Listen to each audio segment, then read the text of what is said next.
hearts of the Houston Oilers will be beating a little faster today. Even the great teams of Bum Phillips, Earl Campbell, and Dan Pastorini never achieved what the current Oiler team hopes to accomplish today, win a divisional title outright.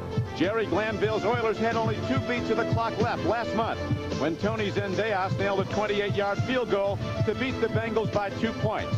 Now the Oilers are in command, while Sam Wysche and his Bengals hope to keep the dream alive of returning to the Super Bowl as AFC champions.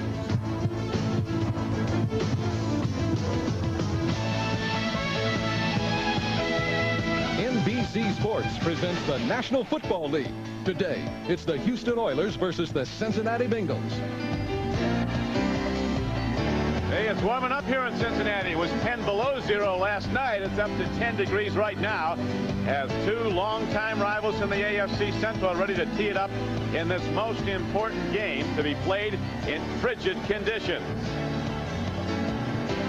Good afternoon, everyone. Don Criqui with Ahmad Rashad on a day in Cincinnati where it's going to be very tough to play pitch and catch, but we've got two of the great passers. Ahmad, you're next Viking, so you have to be happy to be here, huh?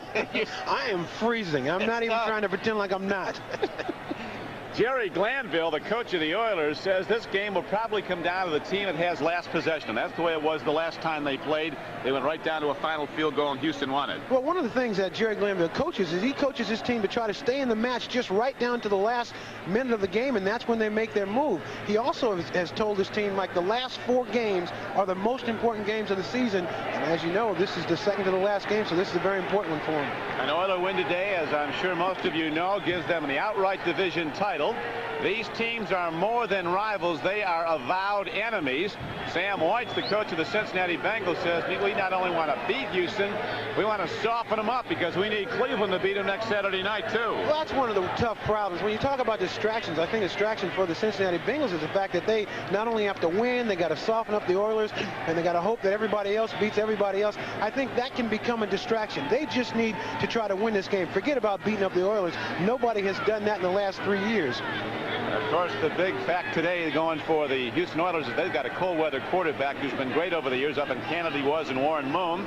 The 2 top passers in the American Conference are matched in Warren Moon on the right and Boomer Esiason. And they both have done well in cold weather over the years. Well, this may sound crazy, but I think that when you have this kind of conditions, the onus is on the quarterbacks because the quarterbacks have a chance to have a good day. And the quarterback's hands are always warm. And we got 2 of the best today, and it's going to be right on their shoulders if they can bring their team to victory.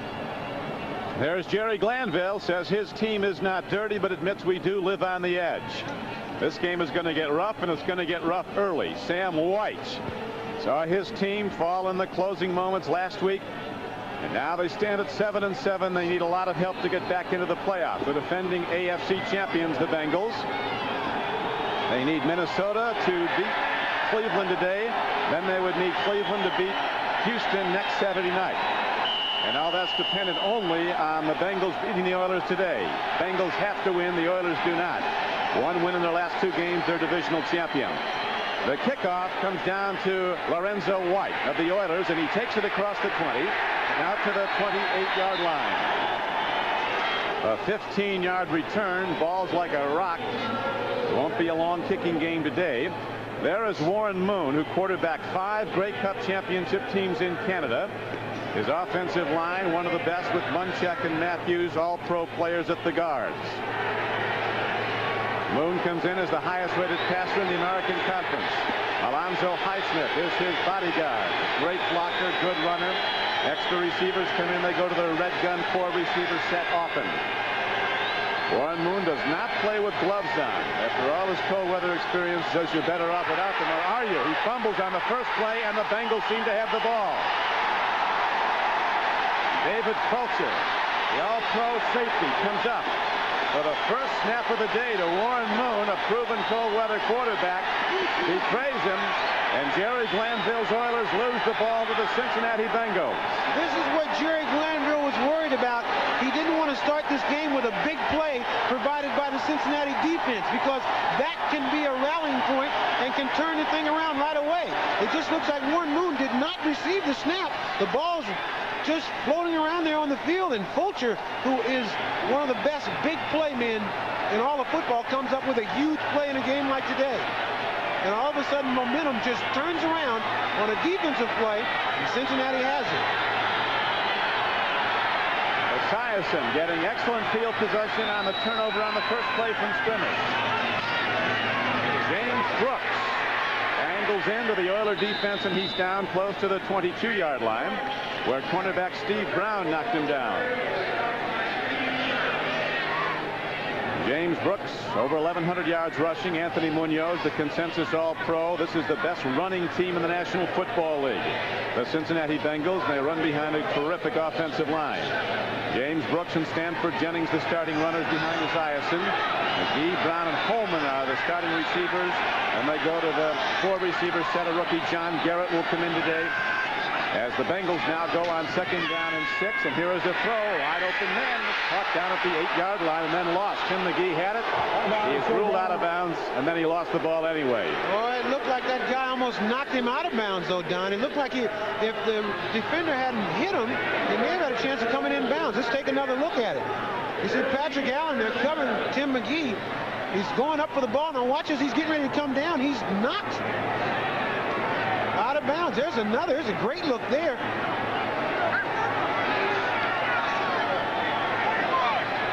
Tim McGee having an all-pro year. And now he comes to 3rd down and 7. Bitter, bitter cold.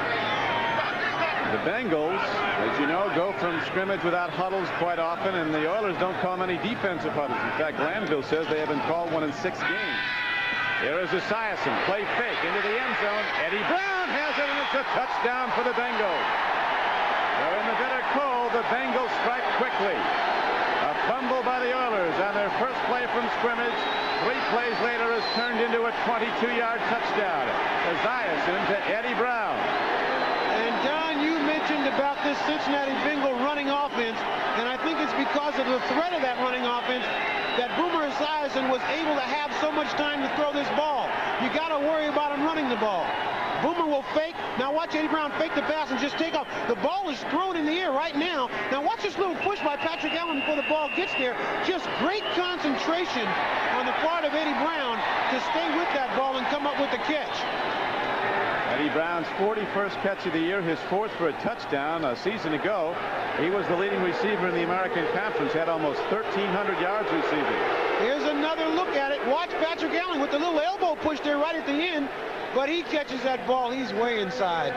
You know, he's been in a little bit of a slump now, and you can't keep a guy like that in a slump long, but I think they are reviewing that touchdown. Tom Dooley is the referee, while high above Riverfront Stadium, the review is on. The last time these two teams played, November 13th, when the Oilers won on a late field goal. There he goes. I think the question was whether or not he had control of the ball, and after looking at it 3 times there, we can see that he had very good control before he was out of bounds. Extra point is hit up and good by Jim Breach. And so the Bengals, in a game they must win, are on the board quickly with a 7-0 lead. Holiday greetings from Budweiser.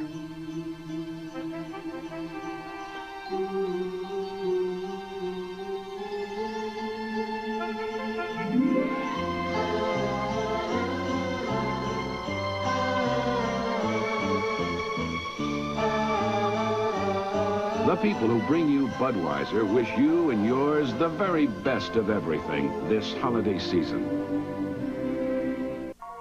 They predicted a gloomy year for everyone. But they didn't count on Mazda, with cars and trucks engineered to feel just right.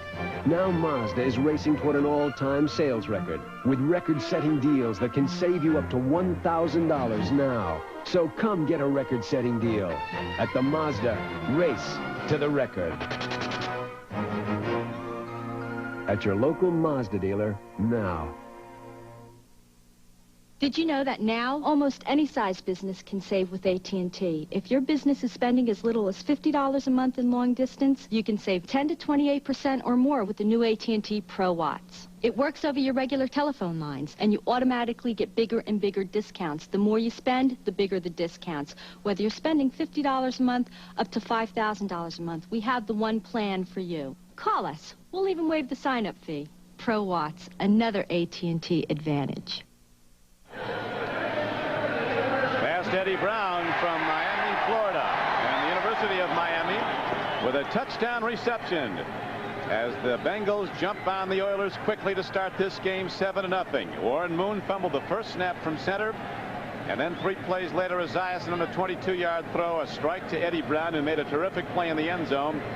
And the Houston Oilers find themselves down 7-0 as they have their kick return team out for a second time. A huge play for the Cincinnati Bengals. The Houston Oilers hope that they can come out here and get a quick lead, and then thought that the Cincinnati Bengals would quit. Well, that hasn't happened. The Bengals strike blood first. Good kick, knocked downfield. This is picked up at the 25-yard line. And the forward progress is going to be to about the 32-yard line as David Williams, a rookie tackle from Florida, #1 draft choice, with the first kickoff return perhaps of his life, maybe the last. He didn't know what to do with it. He got the ball. He was going lateral. That's what happens like a trick play. Yeah, when a big guy gets the ball, everybody talks about lateral. Houston needing just 1 win in the last 2 games. Bengals need an array of things to break their way. They have to win their last 2. Vikings have to beat the Browns today. They're playing at Cleveland now. And then Cleveland would have to beat Houston next Saturday night. Markers go down as Mike Rozier runs hard into the Bengal defense. Tim Crumry, the nose tackle, was on the stop for the Bengals.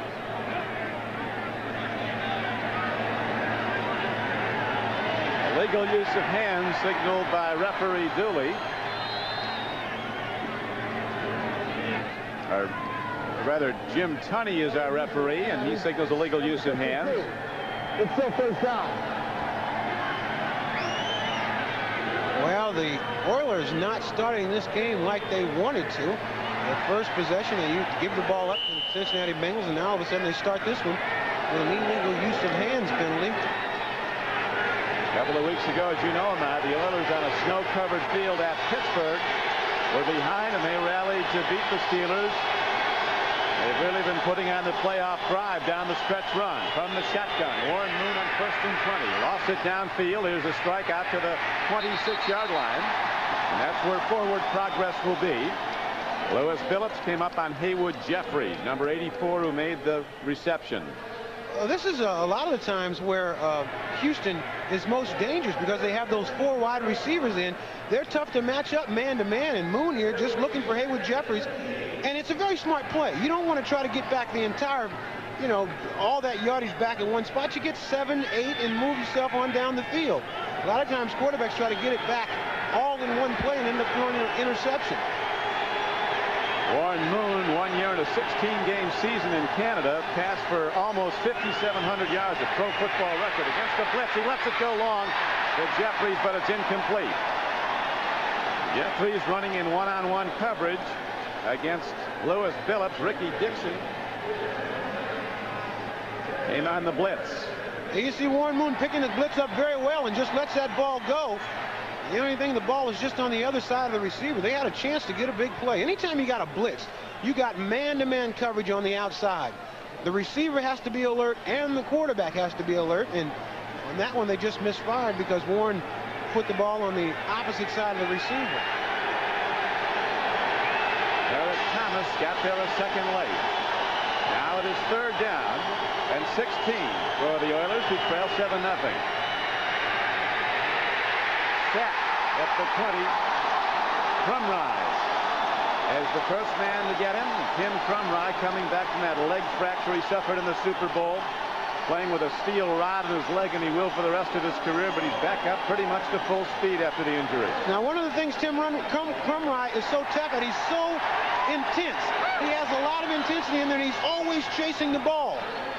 At the beginning of the season, he didn't have that mobility, but we've watched him grow and get back to almost where he was last year. Now the punter's in, and he's been the #1 punter in the NFL, Montgomery. Eddie Brown is back deep, along with Richard Perry, and this is Perry who has the ball. He is up to midfield, and so on the punt return of 14 yards, the Bengals' second possession will initiated very good field position. A 45-yard punt, a 14-yard return by rookie Richard Carey. They predicted a gloomy year for everyone. But they didn't count on Mazda, with cars and trucks engineered to feel just right. Now Mazda is racing toward an all-time sales record, with record-setting deals that can get you $750 cash back on 89 Mazda trucks now. So come get a record-setting deal at the Mazda Race to the Record. At your local Mazda dealer now.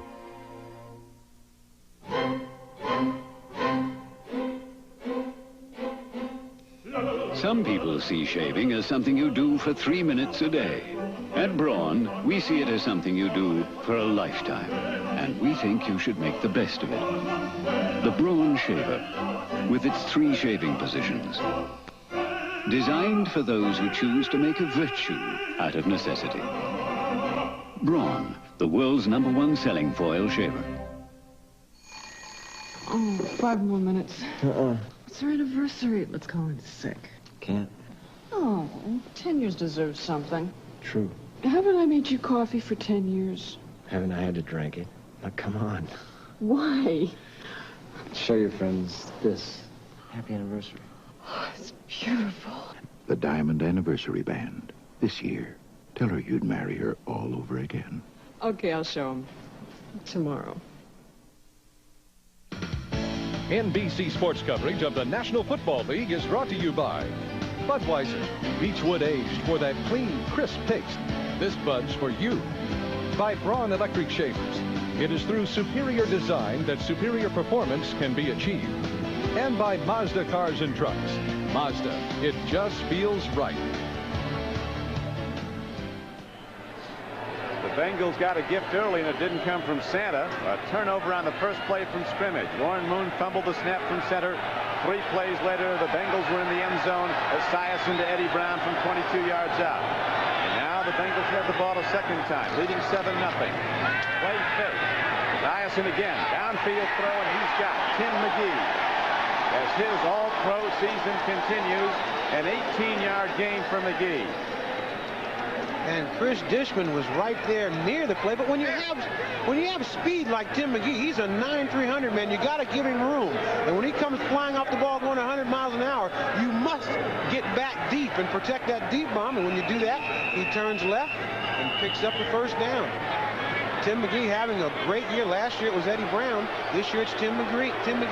Week after week, as you know, Ahmad, he's been making just spectacular catches. Against the Browns, he made 2 phenomenal plays to help beat Cleveland. They're looking at this again to make sure both feet were in. They look like they, and on the sideline you can see Fulcher and Chris Dishman getting into a little, I don't know what you call it, a little argument over there. He's in.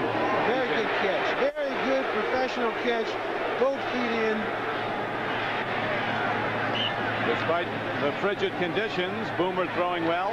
Boomer 2 for 3 for 40 yards. Now first down and 10 for the Bengals at the 32-yard line of the Oilers. Houston playing without its best defensive players. Ray Childress is out with a leg fracture, defensive end. Brooks at 182 somehow moves the pile and gets positive yardage inside the 30. Nothing on the board yet at Cleveland Stadium. Vikings and the Browns in a game most important in the AFC Central. Packers and the Bears tied up. Miami in a game that's most important for them. Up in front on a Stoyanovich field goal at Indianapolis. You watch this Houston Oilers defense, and boy, every play, all 11 of those guys are trying to get on the pile. I mean, you got to be all the way down, stopped, and ready to get up before they stop hitting you. The spirit of group. Jerry's kids, they're affectionately known as Esiason drops to throw, 2nd and 7. Here's the free ball. As Esiason came up with the fastball, and it was floating free in the Oilers secondary, but nobody could make a play on the ball. The Oilers defense has been moved around today because of injuries. Fuller starts at left end, replacing the injured Ray Childress. Richard Byrd at nose tackle. Pass rusher Sean Jones at right end. Lyles is back. He's missed 3 games. And here is Esiason. Big rush against him. He lets it go. And it's Wide open for an interception, and Dishman drops the ball. Now they start up. We have a fight going after the play, which is quickly broken up. Actually, 2 flags down on the field, Ahmad. Well, you know, one of the smart things to do, don't get in a fight on the other team's sideline. You can't get much help over there. Might have a late hit on the quarterback. These kind of fights, they look bigger than they are. Nobody's getting hurt down there. There's just a lot of pushing and shoving. Here's Jim Tunney. Didn't want any players around him. You know what that meant? Get out of the way.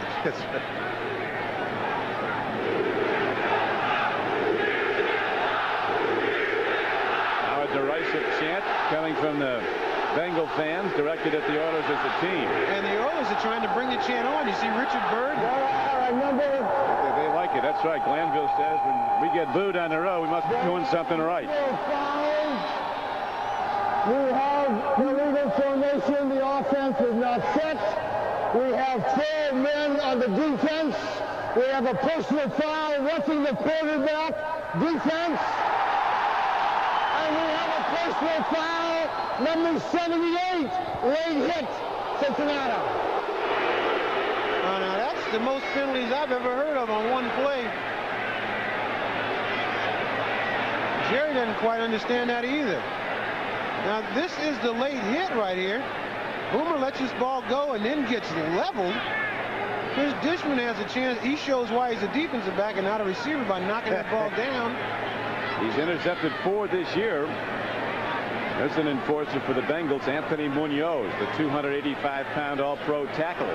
And no one wants to fight him. But, boy, that was quite a few. That was a lot of penalties. I don't think you can call any more in one play. We're still trying to get this all sorted out. We have 11:08 to play in the first quarter. And the Bengals lead 7-0 on an Esiason to Eddie Brown touchdown pass on their first possession. Does that nullify everything? I mean, are we not doing anything with the ball? All those penalties and the ball doesn't move? Boomer says dress for the worst. He said the Oilers, with all their chatter and woofing, he said they either bring out the best or the worst in you, but they certainly bring out emotion. That's for sure. It's Even all set fouls, the play will go over to 3rd down. 3rd down. I tell you, all those penalties and the ball doesn't move. Gave everybody a chance to warm up a little, though, right? That's right. Now there's Boomer letting the ball go. Now watch this late hit. And he gets leveled. Dishman levels the ball. 3rd down. 3rd down. We don't have enough cameras to catch the other penalties. There were quite a few more if you were listening to Jim Tunney. But we're right back where we started. 3rd down again. Like it might have been William Fuller. Tough to see from that angle who made the late hit. But as we get set to go back from scrimmage, it's going to be 3rd down and 7 for Cincinnati. All positioned at the 29-yard line of Houston. 4 wideouts in the game again now for the Bengals.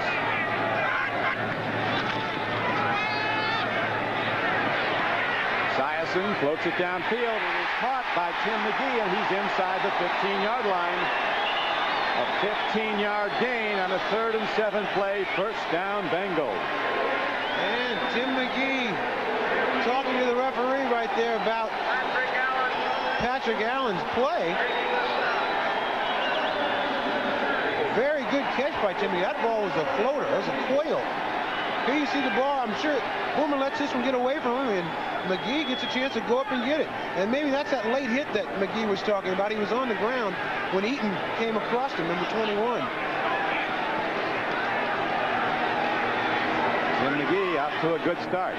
2 catches, 33 yards. Now on first down, James Brooks tries to turn the corner and does, and James Brooks is hidden in. Touchdown, Cincinnati. 14 yards and a TD, and the Bengals have jumped out in front big. They're up 13-0 with 10-12 still to be played in the first quarter. James Brooks 2 weeks ago had a bad knee. They were worried about his ability to go wide. Well, I think that he has put that all to rest. He takes this ball, and this is all James Brooks. He shows a burst of speed to get to the outside, and then another burst to get into the end zone.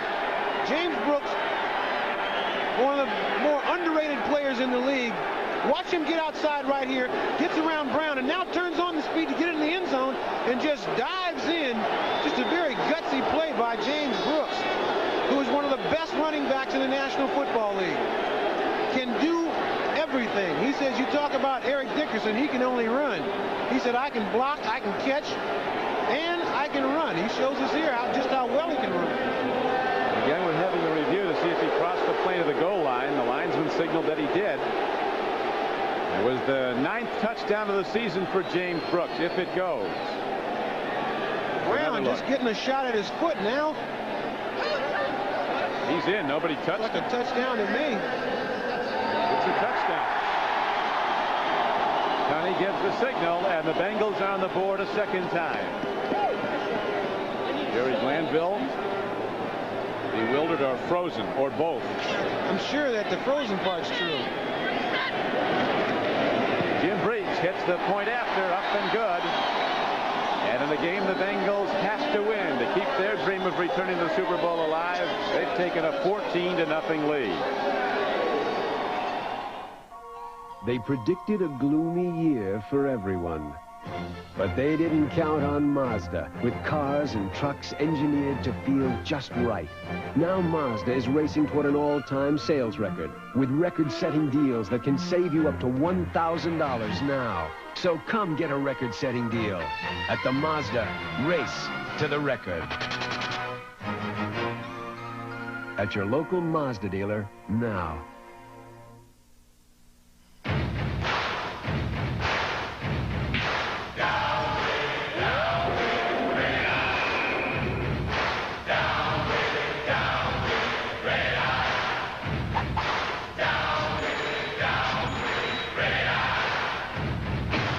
In response to popular demand, we proudly introduced the Nikon Teletouch 300, a totally automatic dual-lens camera that significantly reduces red eye.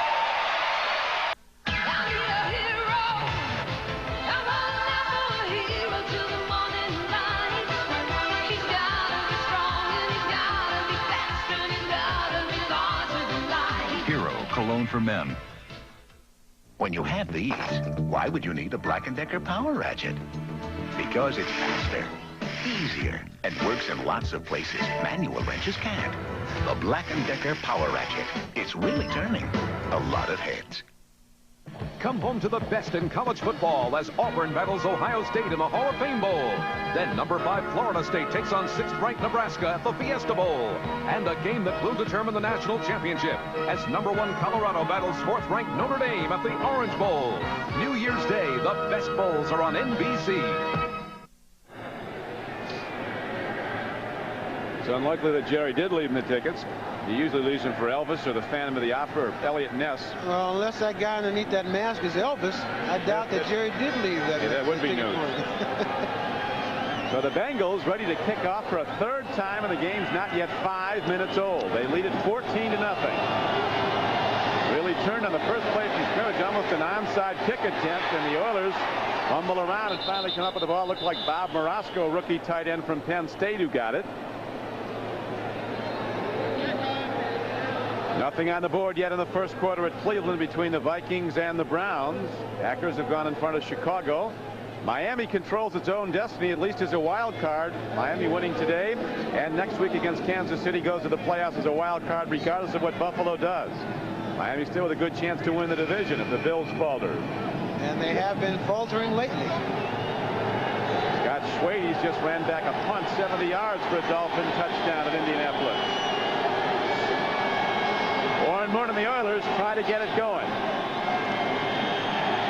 Looking for the swing pass, downfield throw, nice connection out to the 44-yard line. There was a gain of 9 on the play.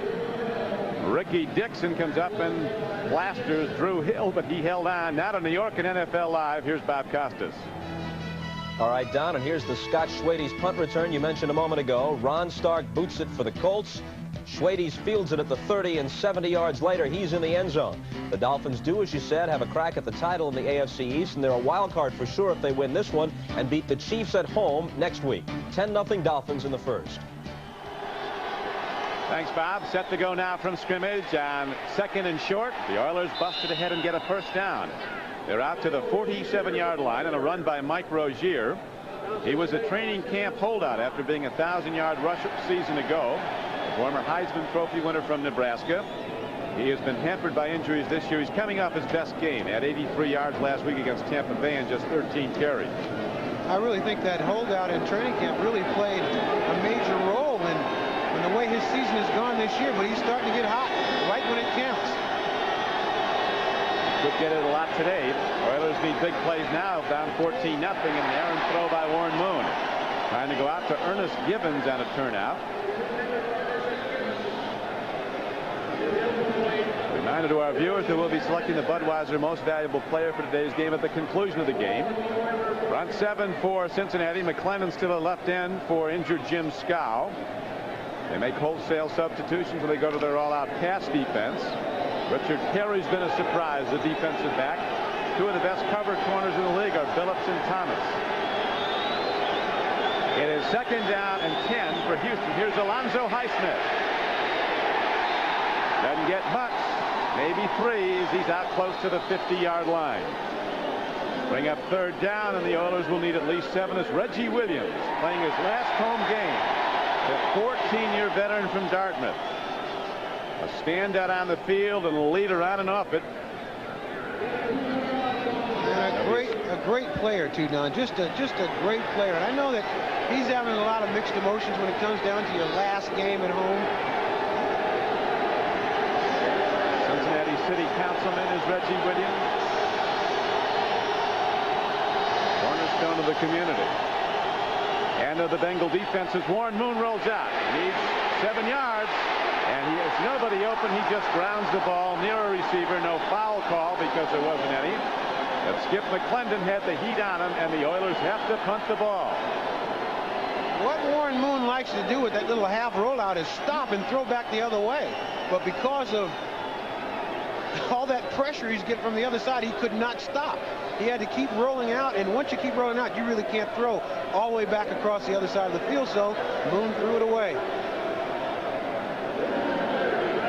Jerry Glanville was on the air yesterday saying before live television cameras that he doesn't like Sam Wysche, and the feeling is mutual. And here's a punt downfield by Montgomery that'll roll out of bounds at the 21-yard line. Just a 30-yard punt by the NFL's leading punter, Greg Montgomery from Michigan State, a first-year player, and the Bengal offense is ready to roll again.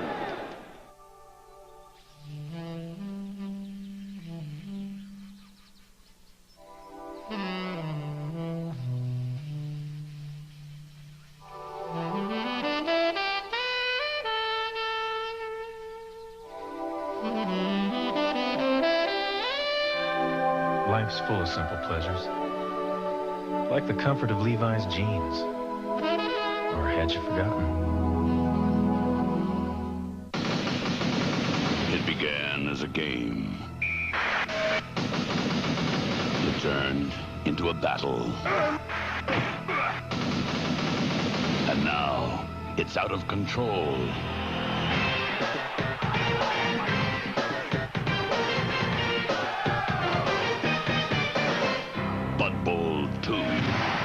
Coming January 28th.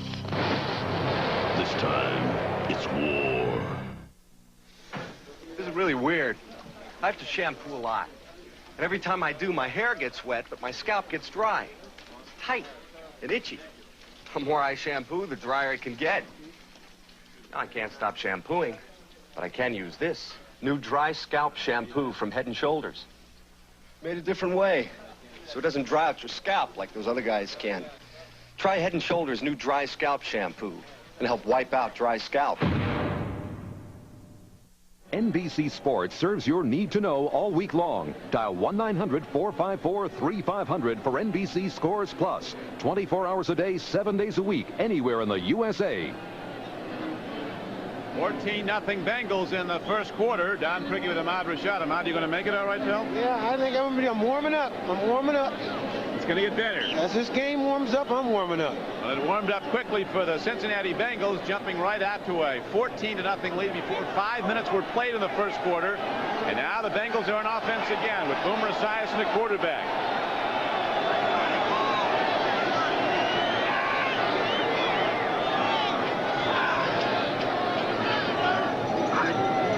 From the 21-yard line. Eric Ball, a rookie runner from UCLA, is cut down at the 20. The weather conditions, frigid, and the hard hitting is going to lead to more turnovers. There's been one critical one. The opening snap from scrimmage on Houston's first possession. Warren Moon couldn't handle it. And the Bengals quickly got the ball and subsequently went in for the opening score of the game on a 22-yard touchdown pass. You notice that snow behind that girl there is not melting. That's going to be here for a while. They had a 6-inch snowfall blanket the greater Cincinnati area on Friday, and it got colder. Rodney Holman on a 2nd down and 11 play is ahead for a gain of about 10 yards. It'll bring up 3rd and 1. Don, you know, having played in this weather quite a few times, I really think it's easier to throw the ball than it is to carry the ball. Here you see Boomer looking for Rodney Holman, one of the best tight ends in the league. Somehow, when you run the ball and you get all those helmets hitting on the ball, it's like you said earlier, you get the big fumble and you get a turnover. Throwing the ball seems to be a little bit easier. Esiason throwing with gloves on. It's interesting that Warren Moon, after all those cold weather games, that he absolutely functioned better without gloves. He didn't at the outset. And Bud Grant used to tell us that too. I beg to differ. I think he needs some big old thick gloves on. Sam calling the play. And one of the things, when Sam calls these plays from the sideline, the entire offense knows the play. It's not like just sent to the quarterback. Everybody knows all the signals so that everybody's on the same page, which cuts down on mistakes. Go, baby.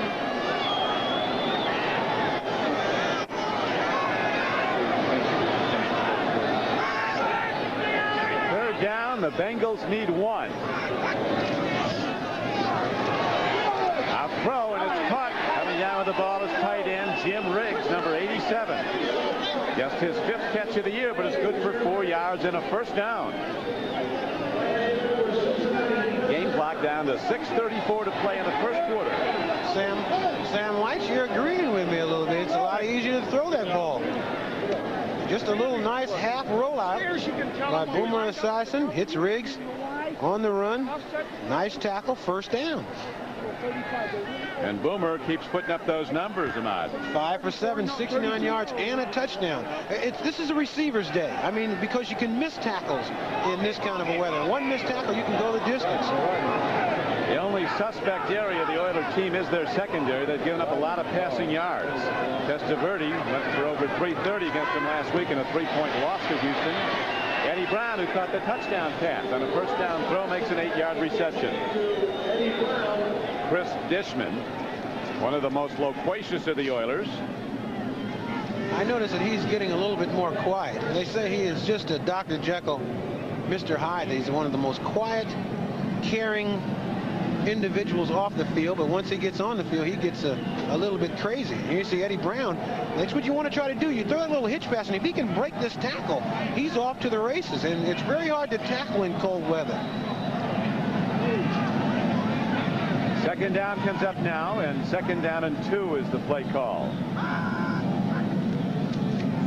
Eric Ball, big back, 215 pounds, a 2nd-round pick from UCLA, and he is out and inside the 45-yard line. A gain of 13 yards on the play, and the Bengals have yet another 1st down. Excellent blocking by that Cincinnati offensive line, allowing Eric Ball to get outside. Once he got outside, he did it all on his own. See these big fellas reach blocking. They're keeping that defense inside, and now Eric Ball's out there on his own. Nice little move there on Dishman. Run out of bounds by Donaldson. Told me earlier in the year that he was a little bit worried about his weight. He said, well, I've adjusted since then. I think my weight is just fine. All I need is just more playing time. This man's got a big future here in Cincinnati. Bengals could be running a reverse. They like to do that with Hollifield. This is the reverse to Hollifield, and he's cut down for a loss on the play. Did indeed run the reverse. But it didn't go anywhere as Johnny Meads, number 91, and Steve Brown, number 24, zoned in on it. And there's a loss of 5 yards. Hollifield comes off. Hollifield with those black shoes on, they told me before the game he's their secret weapon. Said he runs the 40 in about 2 seconds. Here, Houston was ready for that one. I think that's a play that they were looking for. Very well played by Johnny Meads. Blocked a punt against the Bengals in the victory November 13th at the Astrodome. And Eugene Seal recovered for a touchdown in that 2-point Houston win.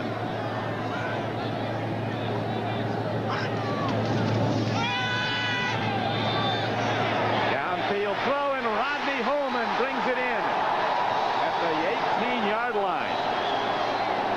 So a player that many think is the best in pro football at his position, as a flag is down, Rodney Holman is on the receiving end, and it'll come back.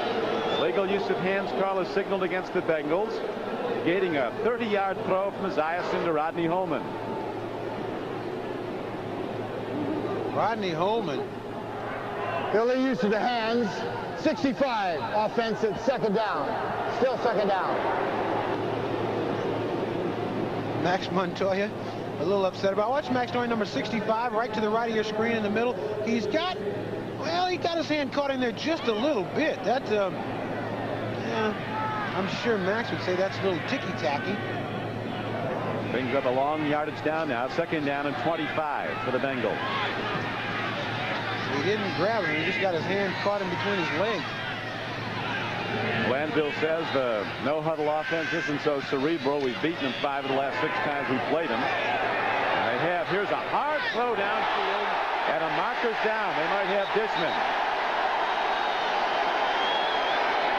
Tim McGee was the intended receiver. Dishman is a rookie from Purdue, and Glanville said at this point in the season he's our best one-on-one coverer. He has 4 interceptions. He's been involved in a lot of jawing sessions with opponents, led to some fouls, and this time he hit early. It's a pass interference call. Well, the official behind him made that play, made the call. He was all over the top of Tim McGee.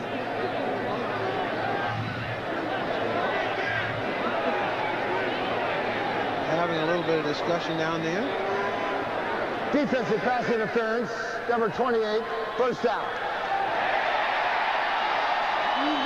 There's another look. You see Tim McGee trying to run a break-in route. He breaks inside now. Now he pushes him to the outside.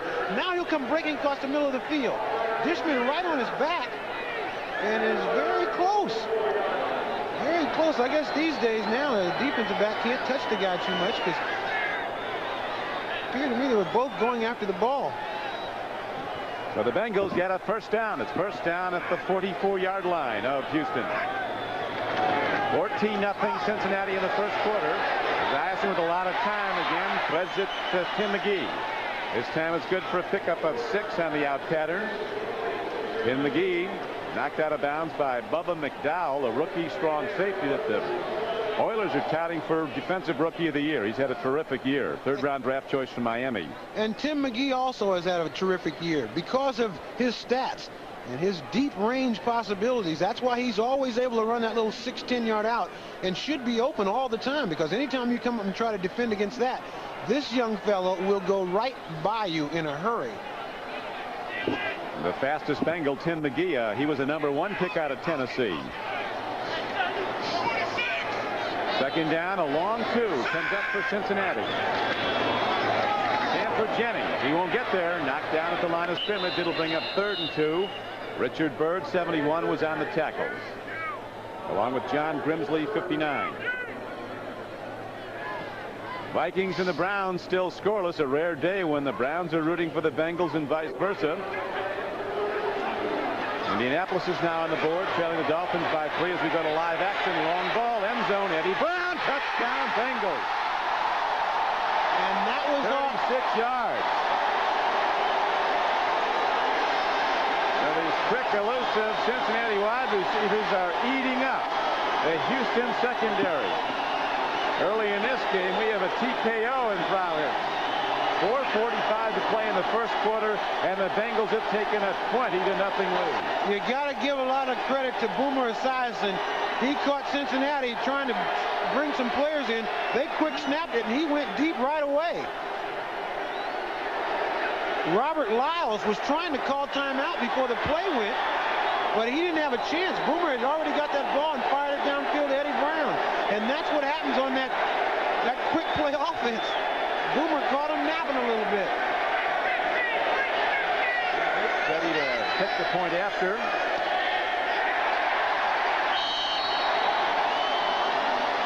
So Jim Breach, the father of 6, he had 2 little kickers at the practice yesterday with him. It's the point after Eddie Brown makes his 2nd touchdown reception of the day. And the Bengals have blown this game open in the first quarter, 21-0. Well, it was amazing to watch. Watch the concentration on this play. Bubba McDowell tries to swing his hand in there, and Eddie Brown, watching the ball the entire time, makes a nice catch. But Boomer Esiason was watching the Oiler defense, and they were just slowly trying to get in and off the field. He lined his team up right away, took the snap, and took it the distance. Just fired it down the field. That's what Glanville is arguing about right now. He feels like his team didn't have a chance to match up. He's really upset about it. Because Robert Lyles, I was watching the entire time, was trying to call timeout. There's another look. Boomer Esiason faking over there and then going deep with the play. Great catch by Eddie Brown. Keeping his eye on it the entire way. Brown was isolated on the strong safety, the rookie Bubba McDowell.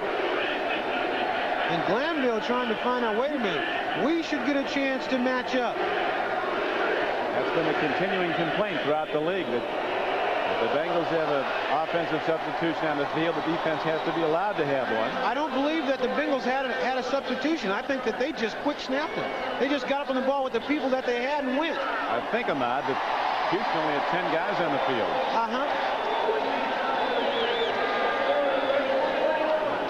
Sam is very happy with the way this turned out. He's over there yelling encouragement to his team.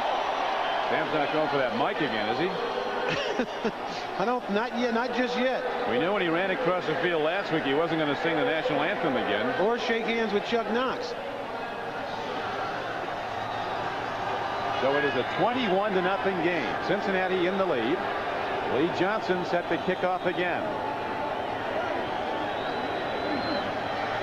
Boomer Esiason, a very heady. He runs this quick snap offense so well, and he's throwing the ball so he completed 10 of his first 12 passes. That's the way he started last week.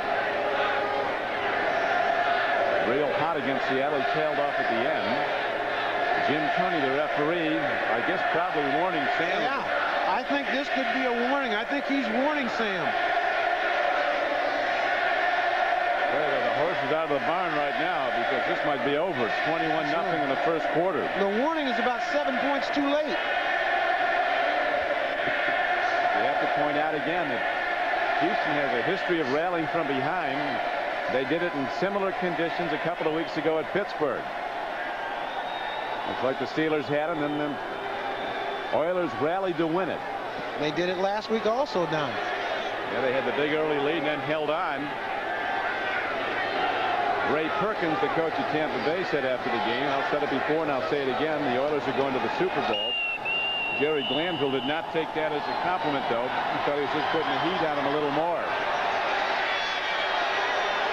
Downfield kick goes to Tracy Johnson, a big fullback who's across the 20. Evan Walker, 59, cut him around the neck and knocked him down. The Oilers again go on offense, and again they start deep in their own end. They'll be at the 25-yard line. A reminder to our viewers to stay tuned on most of these NBC stations for the second game of our football doubleheader. Most of you see the Buffalo Bills take on the defending Super Bowl champion San Francisco 49ers. Others will see the Jets versus the LA Rams. Check your local listings for the game in your area. One of the things that does work against a team in the cold weather is this offense of Houston has been on the sidelines for quite a while. And no matter what your mind is doing, your body is getting cold while you're standing over there on that sideline. First down and 10 for the Houston Oilers as Warren Moon makes a throw downfield and it's dropped. Normally sure-handed Drew Hill coming back at the ball, couldn't hold on. But brings up 2nd down and 10. I think Joe Kelly, one of the linebackers covering. I think that was a result of being cold. You stand over there a lot of time, your feet get cold, your knees, everything gets all cold, and you just don't have that fluidity. It takes a while. The worst thing that can happen to an offense in a cold weather game is to have to sit on the sideline for too long. Bengal offense, when it's been out there, has been hot. 3 touchdowns, 3 on 3 possessions. Now Drew Hill makes the play, loses the ball, and the Bengals have it, if indeed it is a catch and a fumble.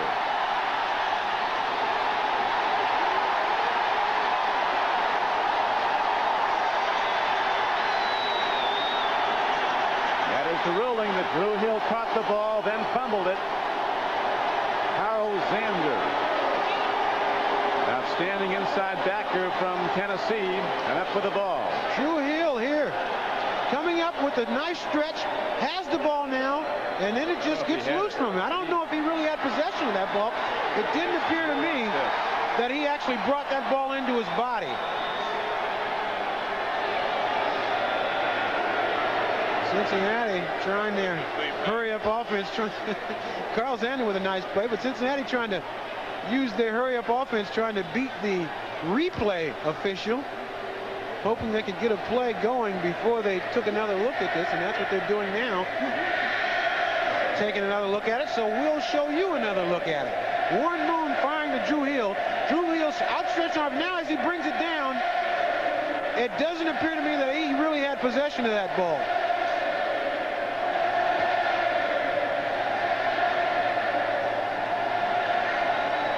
Clock is stopped with 4:24 to play in the first quarter. And the Bengals, in a game they must win, are up in front 21-0.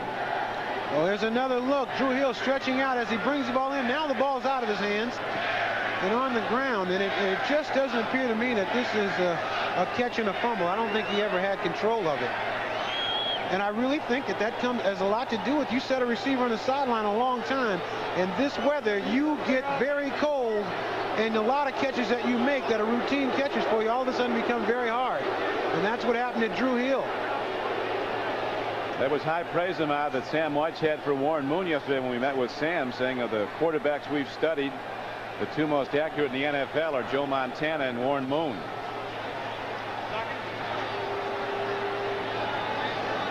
There's Wysche, well pleased with the way it's developing now for his team.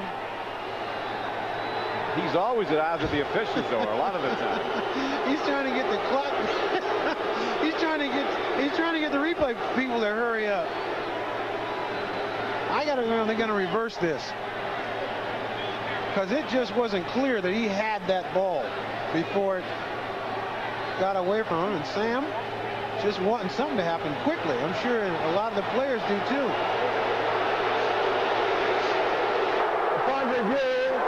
The pass is incomplete. Incomplete.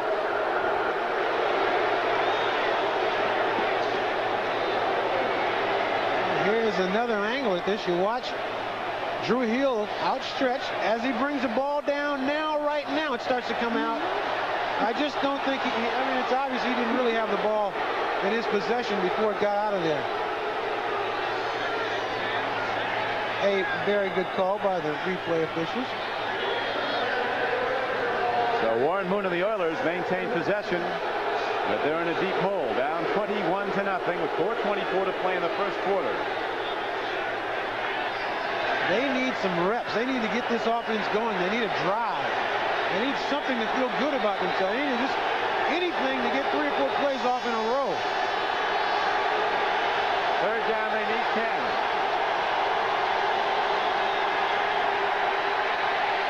Downfield throw, a catch is made, and the spot is going to be at the very friendly spot, it would seem, for the Oilers. They get it out to the 35-yard line. That's where they had to go.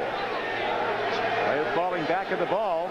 Drew Hill looked like he was behind the 35. It looked like, Don, you said 3rd down and 10. I think they got 10 in like 1/3 yard.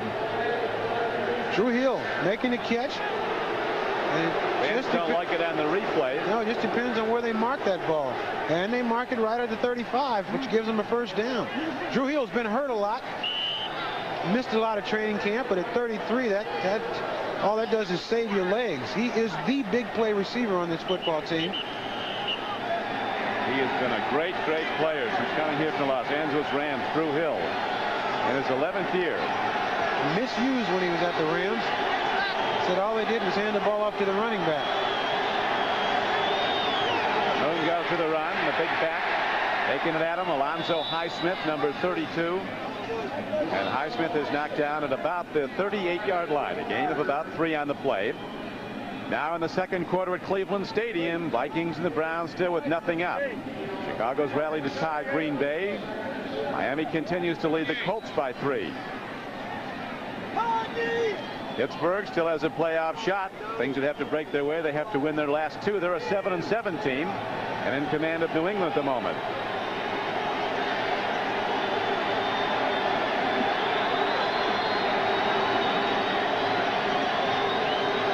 Moon from the shotgun, 2nd down and 7. Drew Hill is open, and he's across the midfield line down to the 47-yard line of the Bengals. So the Oilers hit a big play that they need so badly, a 15-yard gain and a first down. One of the things about this Oiler offense is they do have the big play capabilities and the people in the talent positions to pull it off. One of them is Drew Hill. Wide open again. What you've got to do to stop this Oiler offense is you have to be able to match up man for man on their 4 receivers, which is almost impossible. And that's where you find guys like Drew Hill running free in the secondary. Somebody's going to have a safety on him, and Warren Moon will find that person and get him the ball.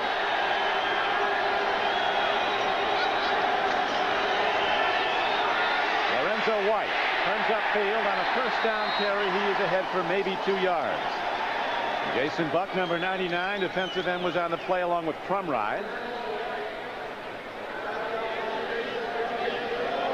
Game clock down to 2:40 to play in the first quarter. Clock running and the Bengals in command, 21-0.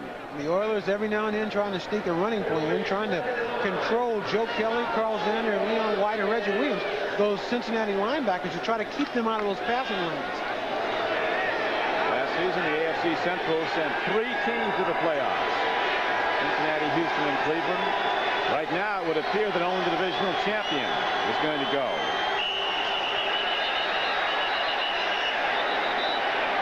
Marker down before the snap of the ball. Play is located. It was a 2nd down and 9 play. Had to be a mix-up. Most of the offensive line went on 1, and the ball was hiked on 2. Still 2nd down. If you watch, I'm sure Hut 1 and all the linemen go, and Hut 2, then he hikes it. They got to get that together. Jay Pennison, the Oilers center, and a very good one.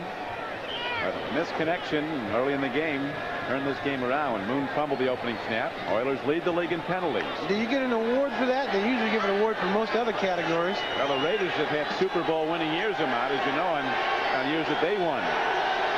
That's an award. Moon, downfield throw, and it is again taken in by Drew Hill, this time for a 17-yard gain. Now you can see what Sam Wysche meant when he said Warren Moon is so accurate. He threw this ball right by a Cincinnati defender. There was only one place where he could throw the ball, and he put it right there. And Drew Hill with a fine reception. Warren Moon looking for Drew Hill the entire time. Now watch, this ball's right on a line. He throws it right in between 2 Cincinnati defenders for the first down. Houston Oilers have been a wild card team the past 2 years. They've not won a divisional championship outright since the American Football League in 1967. David Fulcher intercepts Warren Moon.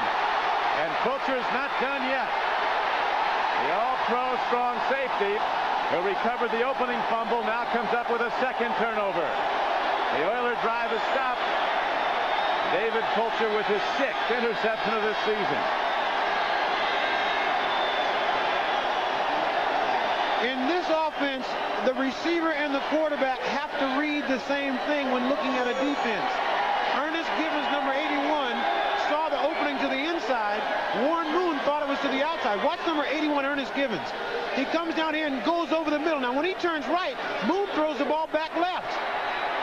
Now, as we go to live action, watch for a play-action pass to Tim McGee. After turnovers, the Bengals often go to Tim McGee.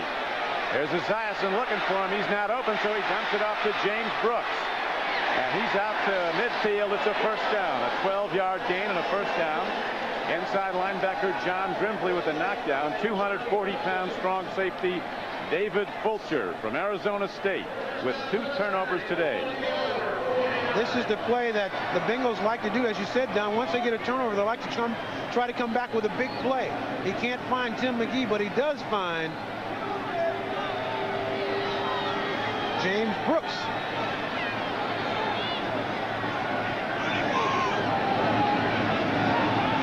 Bengals holding to a 21-0 lead. Late in the first quarter, they go to the run. Here's James Brooks. Lying the right side of the Oiler defense. He hits down to the 45-yard line. First down carry was good for about 4. Johnny Needs, an outside backer, 91, and Al Smith, 54, were on the stop for the Oilers. One of the things the Oilers were really worried about is that if Cincinnati got a lead on them, if they could get a 10-point lead, then all of a sudden they'd use that big old huge offensive line to control the rest of the game. Well, they have a 21-point lead, and I got a feeling that sooner or later they're going to just start pounding that ball away at Houston. Cold as it is, Hot Boomer's on a roll. He really has completed his last 7 passes, and like I said earlier, cold days are receivers' days. There is no wind out here, which makes it a great day to throw the ball. Bridges, but there's no wind. Stanford Jennings on a second down carry, busts it up the middle for 10 yards, and yet another Cincinnati first down. And there Cincinnati goes with that. They got that huge offensive line in the front that takes a lot of pride in running the ball. And they'd like to run the ball every single play. They like to come into a game and run it every single time.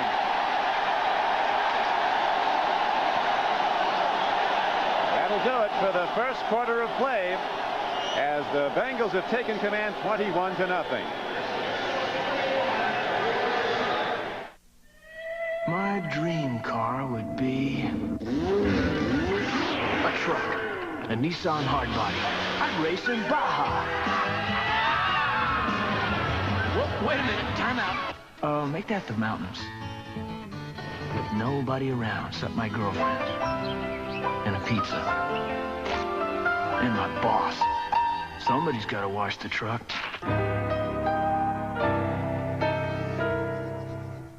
It's a Radio Shack Merry Christmas. What'd you get the boys? Radio Shack's radio-controlled cars. A dual-speed White Tiger Turbo with spring suspension to hug the road. A high-speed Golden Arrow off-roader with lightning response to leave them in the dust. And a turbocharged Ferrari that will burn up the racetrack. Bob, you got 3 cars. We only have 2 boys. 2 little boys and 1 big one.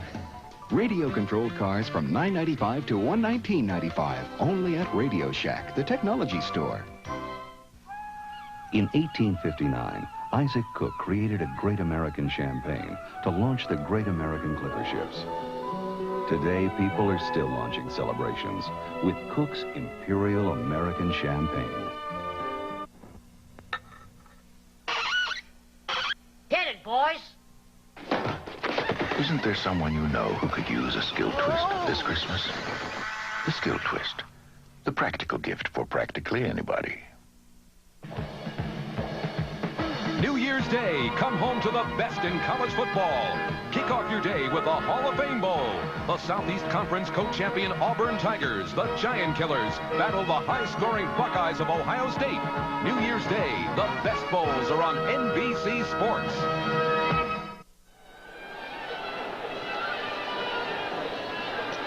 The Cincinnati Bengal offense has been dominant in this game, primarily with the throwing game in the very cold weather.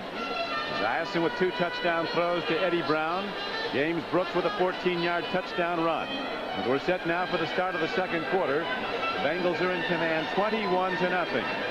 Houston has beaten Cincinnati 5 of the last 6 times they've played. And there is Ickey Woods there on the bench. Boy, when I was playing, the only thing you got off the bench was splinters. Now you go over there to get warm. Got those big blowers over there. I'd like to have one in this booth right about now. They say it's 10 degrees. I don't believe it. It was 10 below last night. Joe Jenkins hot seat.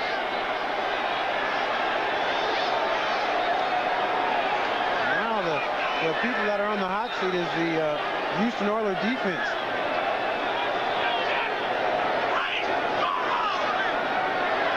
Esiason calling the play from the line of scrimmage. He says that the Oilers have a problem with the quick snap offense. A fake reverse. James Brooks holds the ball and gets ahead to the 31-yard line. On a first down and 10 play, he's ahead for a gain of about 5. Vikings and the Browns still scoreless in a most important game at Cleveland Stadium. Miami with another field goal from Stoyanovich now extends its lead to 6 over the Colts. Kansas City very much in the playoff run with a 3-point lead over San Diego at KC.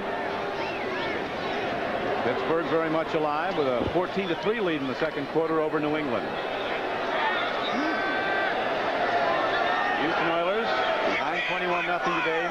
Win the division outright with a win today if they should come back, or with a win at home next Saturday night at the Astrodome in a rare Saturday night game against the Cleveland Browns. William Fuller left about 5 minutes early. Yeah, a little bit early, a lot early actually.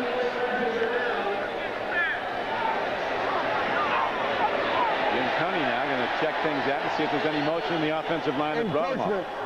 95 defense. Still second down. Another look. William Fuller just a little bit ahead of the snap. Actually, a lot ahead of the snap. They still haven't snapped the ball yet. And that's one of the things the defensive linemen learn how to do. When you jump offside, just point at anybody. Watch, he'll jump offside. Nobody moves, but watch his right hand. Watch. He's going to try to blame it on somebody. Yep. About that short. Second down. About that short. You got to at least do that, right? And blame it. You know, a lot of defensive cornerbacks have made all pro by pointing at the other guy on a touchdown pass, as if it wasn't his man. Legislature Coach Bud Grant used to say what he liked about the man-to-man defense. At least when there's a breakdown, you knew who to blame. That's right. On second down and less than 1 now, Boomer might be putting it up here. Short yardage, he likes to go deep. Dyson looking to throw deep, but they get him, and he's knocked down on a sack. So William Fuller, the guilty party on the encroachment, quickly comes back with a sack of Boomer Esiason. Almost looked like Fuller wasn't blocked at all. No, Fuller just watch him go right by Brian Blados. Gets an excellent shot at Boomer Esiason. He just gets by him before Blados can get set. Fuller's right by him. That's his 6th sack on the year. 269 pounds and extremely quick. Look out now for the rollout play action pass on 3rd down and 9. Dyson very effective at this, rolling out. And the play action, first faking, there's the fake, here's the rollout. As Esiason throws downfield, and it's caught inside the 20 and down to the 17-yard line. Eddie Brown with a 17-yard reception, and Glanville and his Oilers are in deep trouble on this cold day. A great catch by Eddie Brown. A big play. And this ball was just thrown in the area. And here goes Cincinnati. They're trying to hurry up and go with another play. Referee Jim Tunney whistles it dead. Jim Tunney. Charge, timeout. Charge, timeout, Houston. And that's what they tried to do the last time that Cincinnati had this quick snap offense, was called timeout. Timeout, still the Bengals by 21. The writers of Motor Trend magazine road tested a lot of cars before the Mitsubishi Galant. They road tested a lot of cars after it. But no other car was so well conceived, so well crafted, so thoroughly satisfying to drive. And that is why they marked the occasion in the most significant way they could. They named the Mitsubishi Galant Motor Trend Import Car of the Year.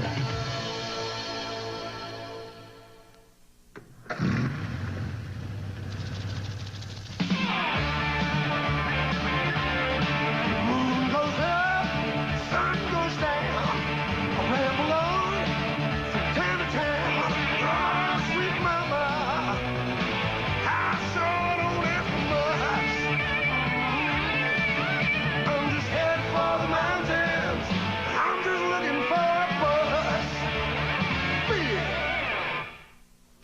It's 11:35, and Roseanne Horn is learning all about her antifreeze. The hard way. Don't push your luck. Guarantee it with Advanced Formula Prestone. Come on, answer.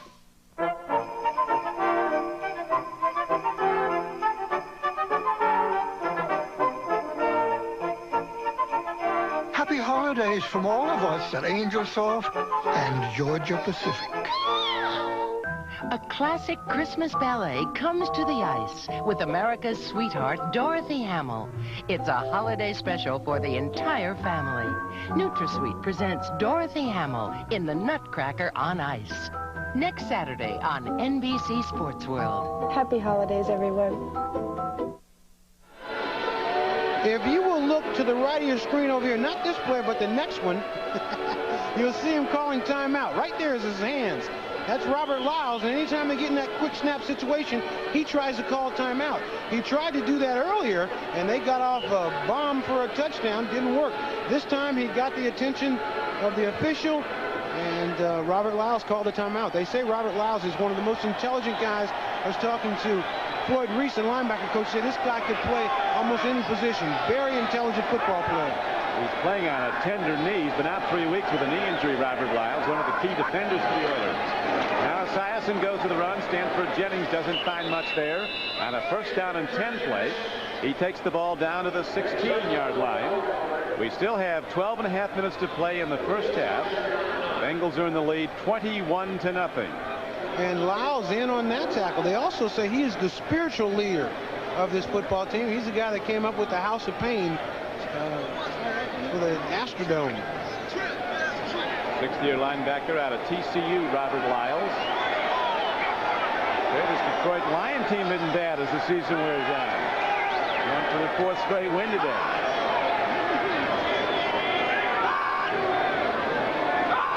Second and 9. Boomer takes a look.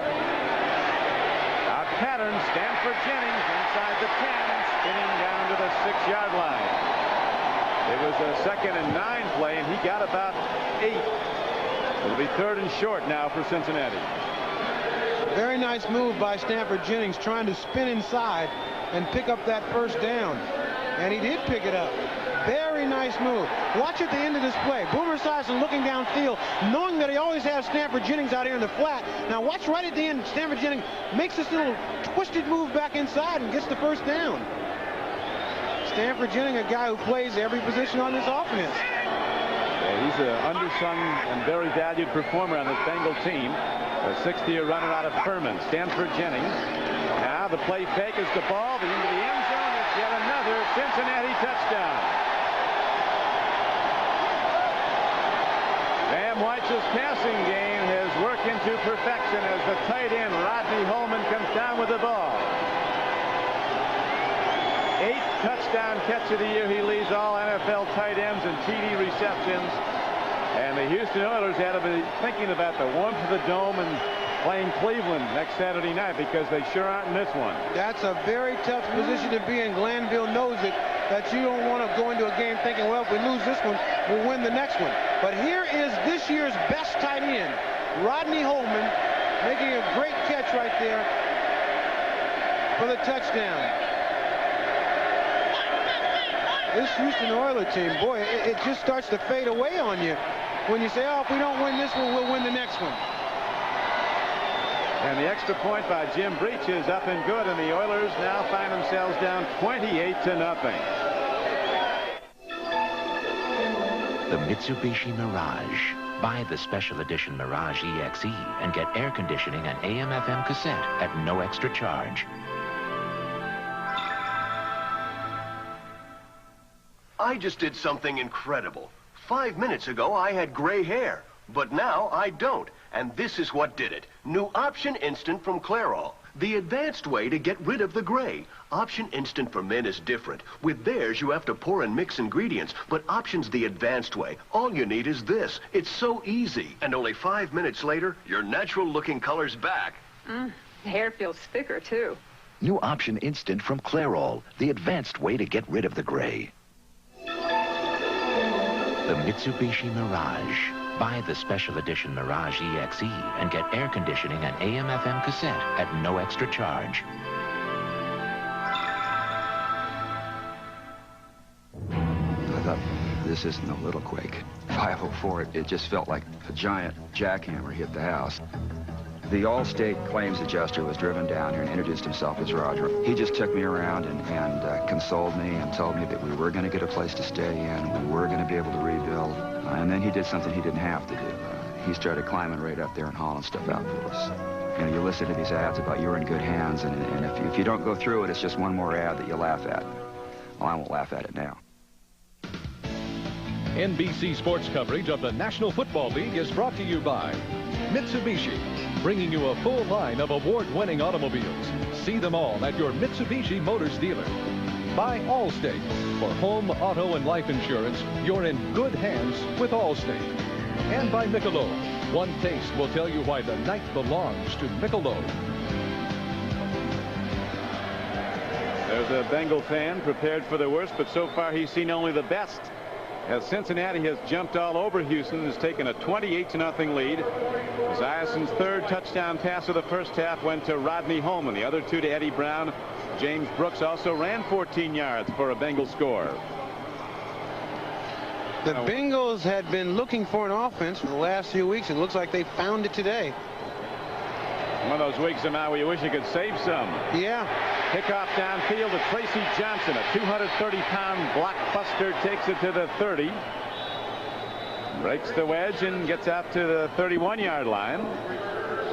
Reminder to our viewers to stay tuned on most of these NBC stations for the second game of our NFL doubleheader. Most of you will see the Buffalo Bills take on the defending Super Bowl champion San Francisco 49ers. Others will see the Jets go against the Rams at Anaheim. Check your local listings for the game in your area. And the NFL schedule maker came out with Buffalo versus San Francisco last spring. Many thought it was a Super Bowl preview. One half of it's probably right. The 49ers will have home field in the NFC, but Buffalo is on the ropes, struggling to get in the playoffs. Pitch back. Running hard is Lorenzo White. But he doesn't run far as the Bengal defense hitting on D just like the offense is hitting with the throwing game. Knocks him down a gain of 2. Carl Zander 91 on the stop. A great play by Carl Zander. Had he gotten by Zander, he had some running room out in front of him, and Zander just stopped him cold.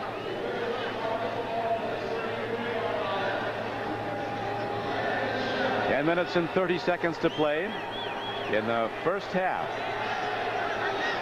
Oilers getting some counsel on the telephone. That's Tracy Eaton, extra defensive back, number 21. Right to the shotgun. They need big plays, and they need them fast.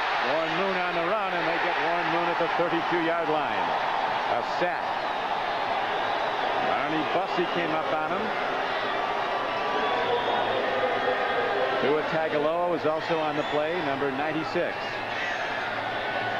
Warren Moon has not had to worry about this problem a lot in the past, but today, all of a sudden, he can't find any time to throw the ball down the field.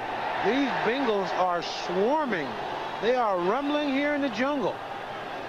Alan Pinkett of the Oilers says if there's an easy way and a hard way to do something, we'll find the hard way. And that was the concern this morning among a lot of the Oilers officials, that they might not play well in the cold weather, even though they did a couple of weeks ago at Pittsburgh. Cincinnati's been unbelievable. Moon makes the throw. The connection is made to Alonzo Highsmith. On third down and 8, he got only about 4.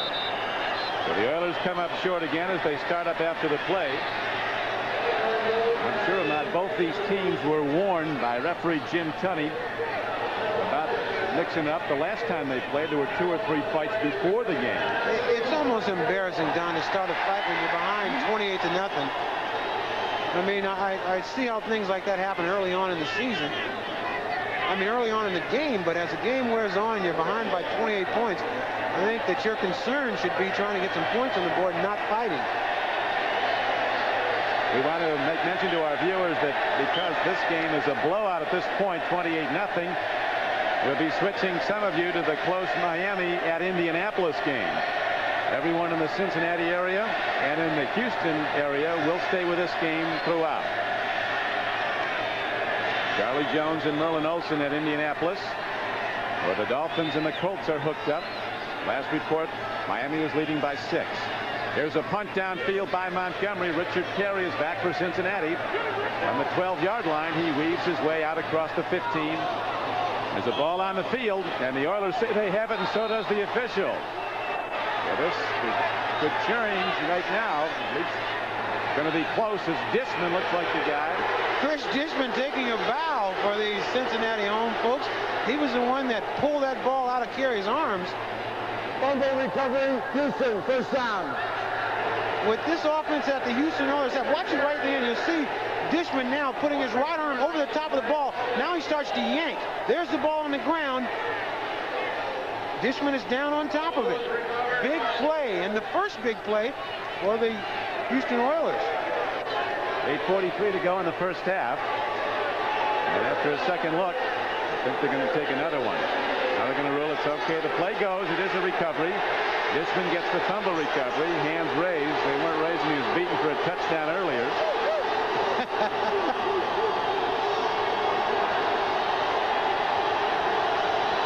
Warren Moon goes to Mike Rozier, and here are markers in. Coming in from the umpire. And facing the quarterback, often an offensive holding call.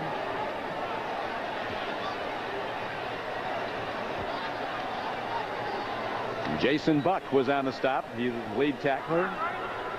False start. Left guard. Still first down. Mike Munchak was the guilty culprit on that. He goes just as you watch right to the middle of your screen there. You see Mike Munchak, number 63, going just a hair before the snap of the ball. Mike Munchak, a first-team All-Pro player in his 7th year from Penn State. The Oilers have a very good offensive line themselves. Well, they got terrific people up front. Maybe the biggest guy in the league at left tackle in Bruce Davis. It's 1st and 15 for Warren Moon. Here's an open receiver. And Drew Hill, turning up on the defense, beats Eric Thomas for an 11-yard gain down to the 9-yard line. And Alonzo Highsmith has been so upset. He's now him and Tua Tagovailoa going at it. But here you see Drew Hill, just a little out ball from running out of the slot. That should be a gimme all day. You line up the receiver in the slot, and then the cornerback just has to chase him the entire time. If you can throw the ball on rhythm, you should be able to complete that almost every time. Warren Moon sets his team on a bitter, cold day in Cincinnati. His team started the day with a 1.5 lead in the AFC Central. They go to the run. A straight-ahead carry. Not for very many yards, down to about the 5-yard line. Alonzo Highsmith got the call. Another look where they're looking for the pass. They give the ball underneath to Highsmith, and he sort of stumbles through the hole. If he could have kept his feet, he might have ended up in the end zone. Highsmith used to playing down there in Florida, the University of Miami. I asked him about this cold weather, and he just said, hey, there's nothing I can do with it. I just go out and freeze. Dan's a coach at Texas Southern University in Houston.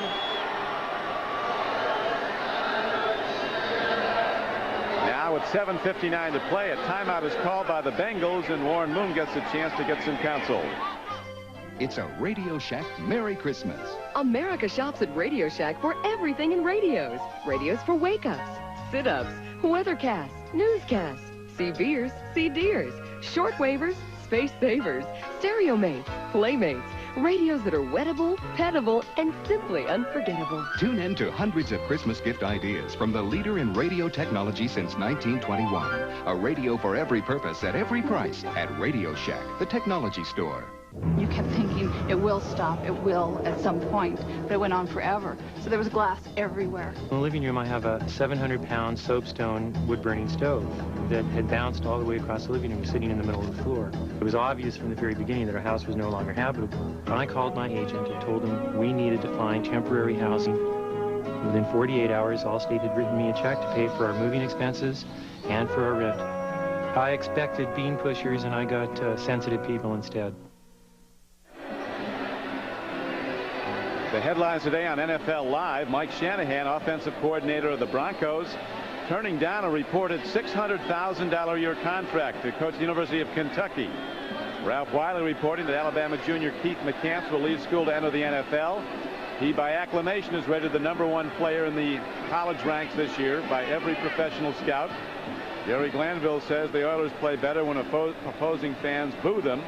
Nobody's booing now. Perhaps he wishes they would. Glanville told us yesterday, Ahmad, that the team that has possession last is probably going to win. It turned out the team that had possession first is probably going to lose because his team fumbled and the Bengals took it right in. But he's had a great year. Yeah, they just have not been able to get anything going. But I still think 28 points is not enough. As you pointed out, the Oilers won't quit. No, they won't, and they have this high-powered offense that has the ability to score quickly. Once they start throwing that ball, they throw it all over the field.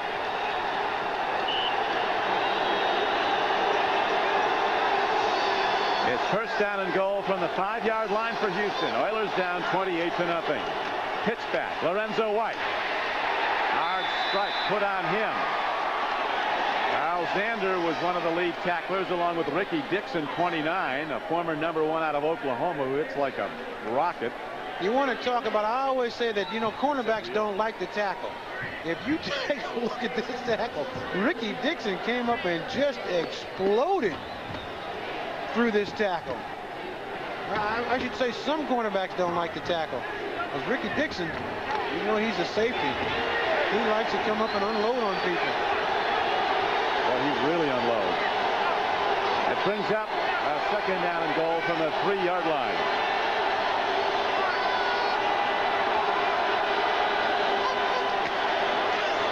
Moon to Rozier. He's down close, but he's not in. Yes, he is now. Might be a free ball. It is, and Cincinnati has it.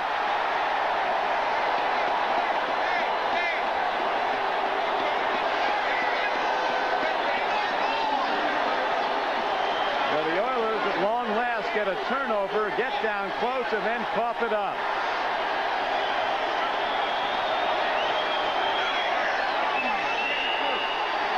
Skip McClendon is the guy with the ball.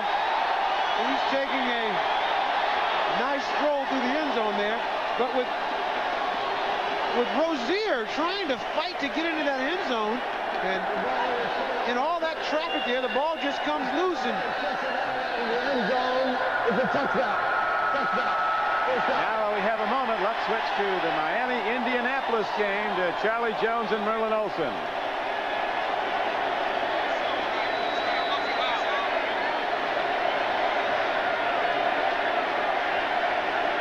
7:02 to play here at Cincinnati, where the Bengals are holding to a 28-0 lead, and McClendon's recovery of a Rozier fumble in the end zone.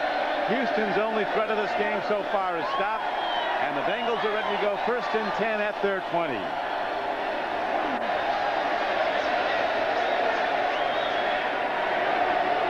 Jerry Glanville wants the official to explain to him what happened. He just came out of his headsets.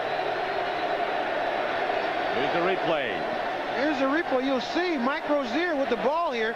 He pounds it down inside. Now he appears to be, he's still going forward. Now the ball is loose.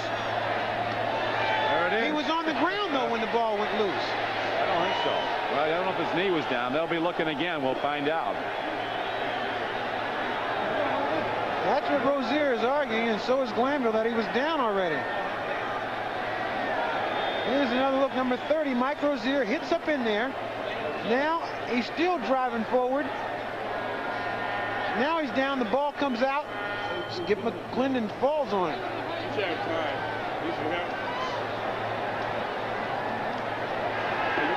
This Oiler team has known some bad days. They started the season, we saw them out, losing 38-7 at Minnesota.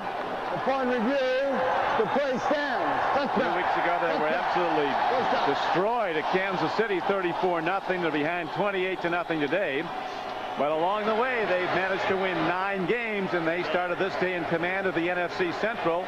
One more win for Jerry Glanville's Oilers, either today, which is unlikely, or next Saturday night against the Browns, when the Oilers will be a definite favorite in the Astrodome, and Houston goes in as undisputed champion of the AFC Central. Pitch back to Eric Ball on first down. He's ahead out to the 25-yard line.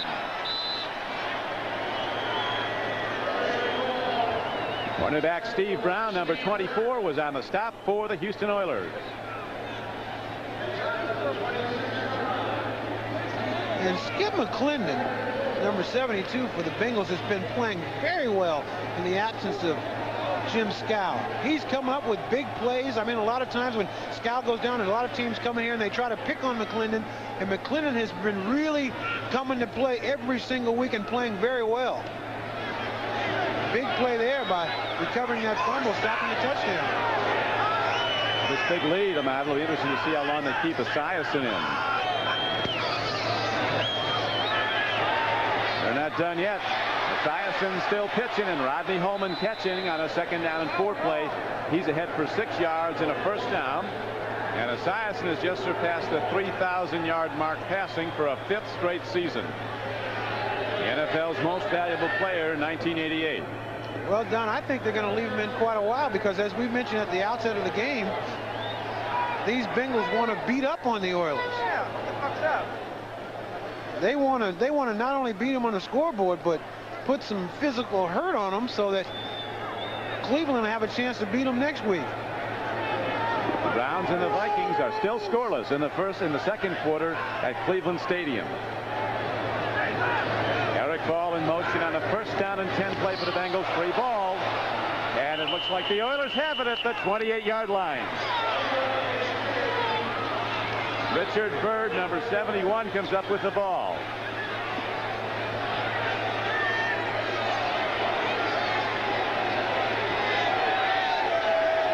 Here's another look. You just see Boomer does not get the snap. And this does not happen very often.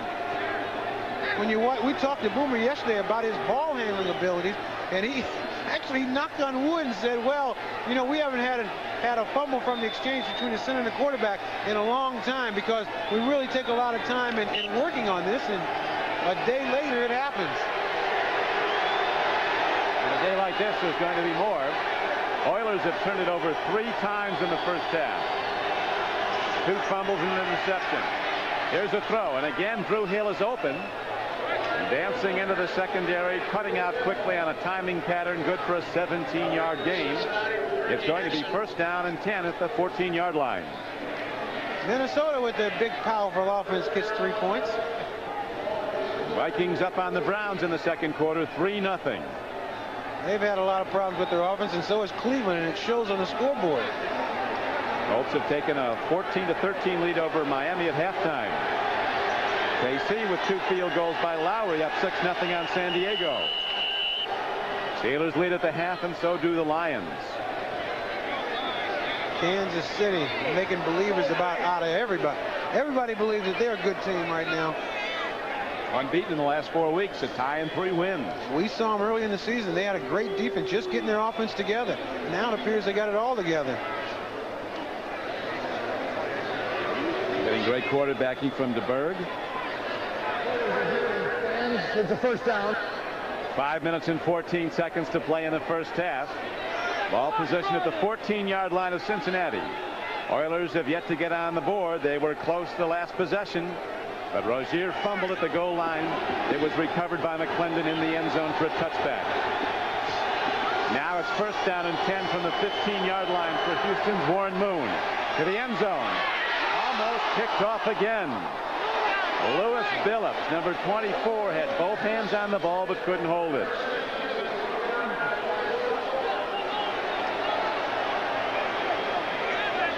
Second down from the 15-yard line. Ernest Gibbons streaking down the middle of the end zone, but there was quite a few black jerseys between Gibbons and Warren Moon. Warren tried to just throw it right between them, and lucky they didn't get that ball intercepted.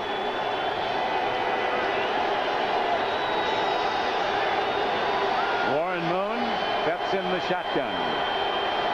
Has had success in cold weather, but says he's never liked playing in it yet. It hurts. Here's a throw, and it's lost. Haywood Jeffries had it and lost it. Ricky Dixon, 29, gave him some help, but it was a perfect strike thrown by Warren Moon that Jeffries couldn't hold. Great throw by Warren Moon. And you put the 3 receivers on the other side and leave oh, he turns Phillips around. That's Ricky Dixon. He turns around. Watch Jeffries here. Watch. This is a great route here. Now watch Dixon take the outside fake. Turns around. The ball's right on the money. And he just can't hang on to it.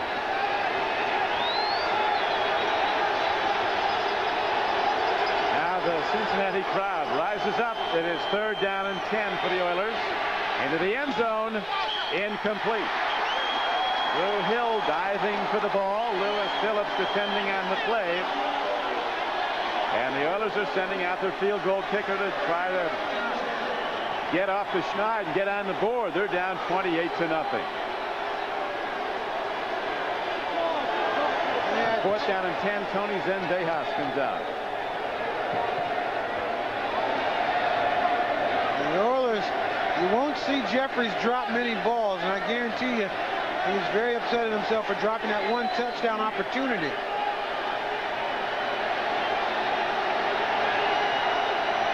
A 32-yard attempt. Kick is on the way. It is spun up. No good.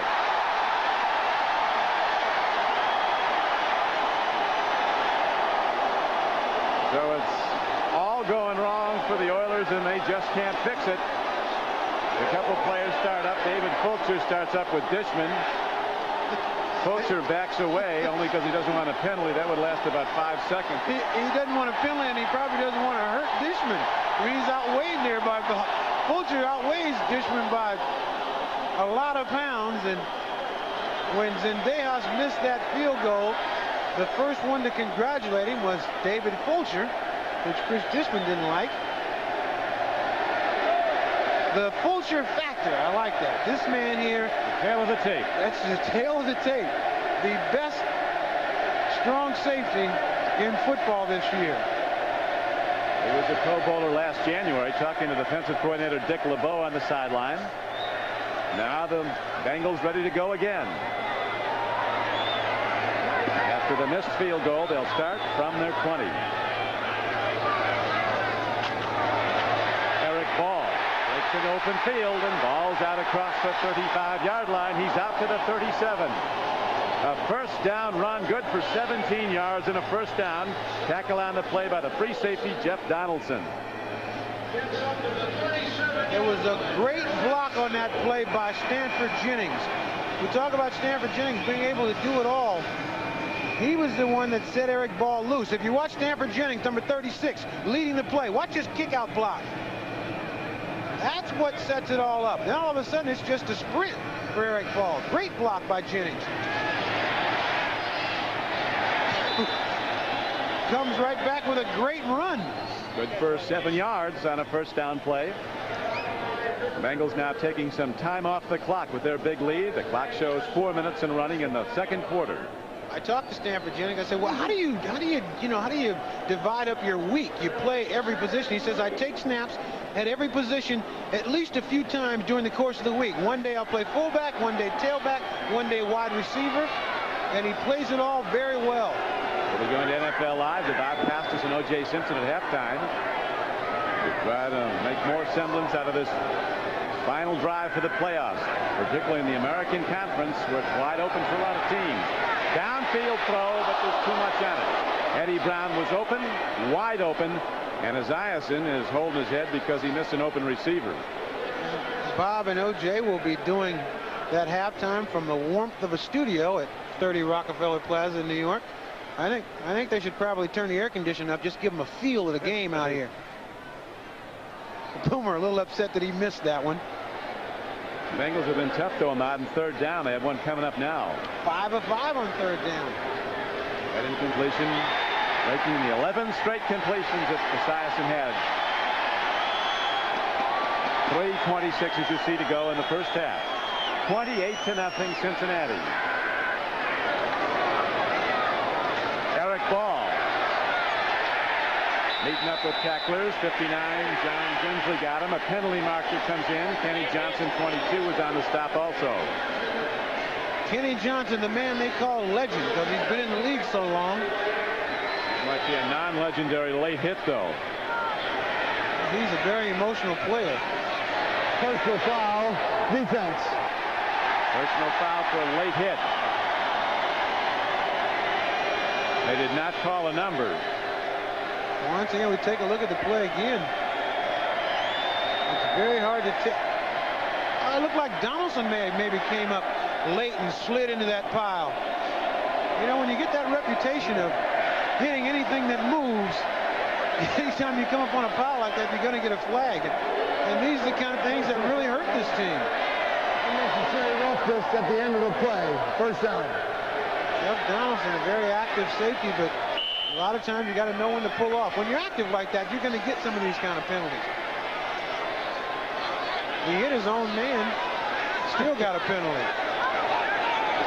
Well, it keeps the drive of the Bengals alive. It is now first down and 10 at the 36-yard line. Stanford Jennings. Down to the 28-yard line. First down carry, good for about 9. Stanford Jennings lost a shoe. Got to come out here and get reshod. You pointed out, Ahmad, Jennings is a versatile player. Catches, runs, returns kicks. Had that big return in the Super Bowl. And he also blocks. He picks up blitzes. The spot is good for an 8-yard gain. That makes it second down and 2 now for Cincinnati.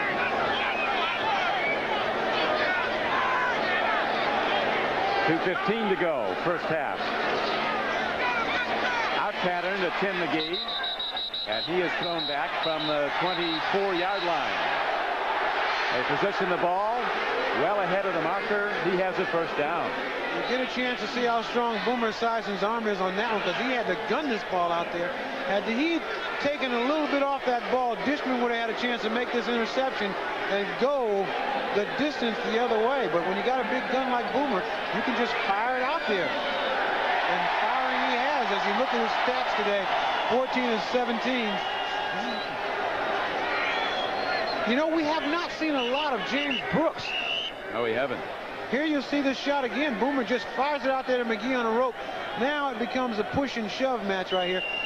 Bud Grant used to tell me that they call this roughing in hockey.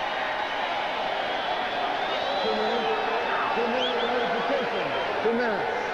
There's a celebration going on early in Cincinnati.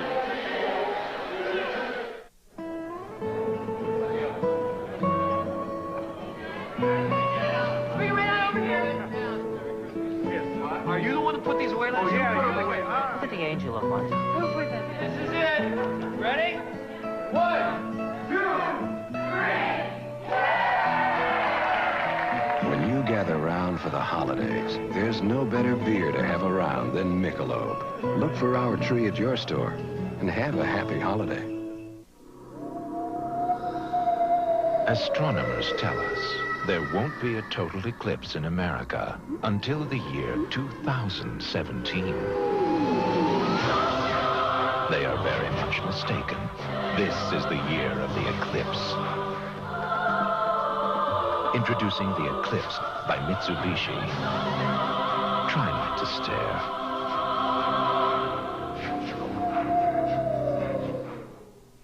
Stuffing? Mr. Scrooge loves the new stuffing in the 5-piece holiday meal deal from Kentucky Fried Chicken. Only $4.99. It's a Cratchit. With the 10-piece holiday meal, only $9.99. Good thinking, Cratchit. Get the 5 or 10-piece holiday meal deal. The Black & Decker Workmate.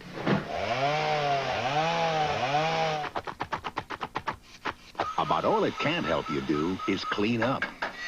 But at least it gets out of your way. The Black & Decker Workmate. The Bills. The 49ers. Next. Among the features of NFL Live at halftime today, O.J. Simpson on Joe Montana's maybe all-time season. It seems every year he has one. I think it's pretty funny to hear O.J. talking about a quarterback. Here's a guy that had the worst hands in the history of any football player I've ever seen talking about a quarterback. But boy, could he run the ball. He didn't run it a lot, did he? No, he can run it like no one else I've ever seen, but he dropped more balls. Balls used to beat him up in practice.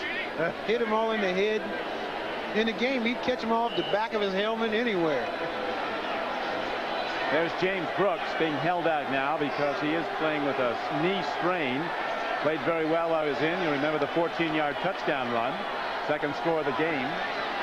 But with this big lead, they don't want to risk him. He's got to go again next week. The final game for the Bengals will be at Minneapolis on Christmas night against the Vikings, who at the moment lead the Browns 3-0. Last report. Ryerson with a throw and a catch. Eddie Brown running in the open field is down inside the 15-yard line. An 11-yard gain and a first down. And Boomer trying to get his team rallied back up near the line of scrimmage. That is a tough catch to catch. And you got to come all the way across the field and never looking back. You always have the fear that you're going to run headlong into a helmet. Great catch by Eddie Brown.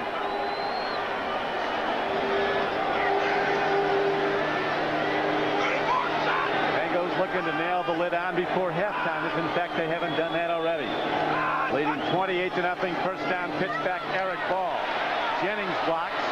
Ball lunges and gets to the 12-yard line. Maybe back to the line of scrimmage. Perhaps a yard ahead. Tackle on the play. William Fuller 95 and Al Smith 54. Looks like Doug Smith is down. A 300-pound nose tackle for the Oilers. And Doug Smith came into this game with a bad toe. I asked him what was wrong with his toe. He just said, man, my toe hurts. You know, I don't know about that turf toe stuff. And you weigh 300+ pounds, that toe plays a big role in your career. If you thought you had to give up comfort to get a close shave, Norelco says, think again. Their revolutionary shaving system shaves skin close in a way that's incredibly comfortable. As the hair enters the chamber, the patented lift and cut system lifts each hair and holds it a split second before a blade cuts it, so it's possible to shave skin close without the blades even touching the skin. The lift and cut shaving system from Norelco. We made close comfortable. With Ahmad Rashad, this is Don Criqui back at Cincinnati. Halftime score at Cleveland. Vikings up 3-0. Other halftime scores. Packers up on the Bears. Indianapolis rallying from behind to take a 1-point lead on the Miami Dolphins at halftime. Kansas City continues to roll, but not by that much. San Diego playing well in cold weather. I've seen them do that before. They beat us one year on the way to the playoffs in late December. Came in from that sunny San Diego to that sunny. It was sunny in Minneapolis that day, but the temperature was about 8, and they beat us. Big Doug Smith still down. The big Oiler nose tackle. They're looking at his left leg. The #1 defensive player for the Oilers, Ray Childress, is out of this game and could be out for some games to come. He has a broken fibula in his leg. He said he's taking it day by day. I talked to him before the game. He said he played with a stress fracture a few years ago, and Doug Smith is finally up. That's a very good sign that he's walking off the field. And speaking about Ray Childress, he said he's taking it day to day. He really doesn't know if he'll play next week or not.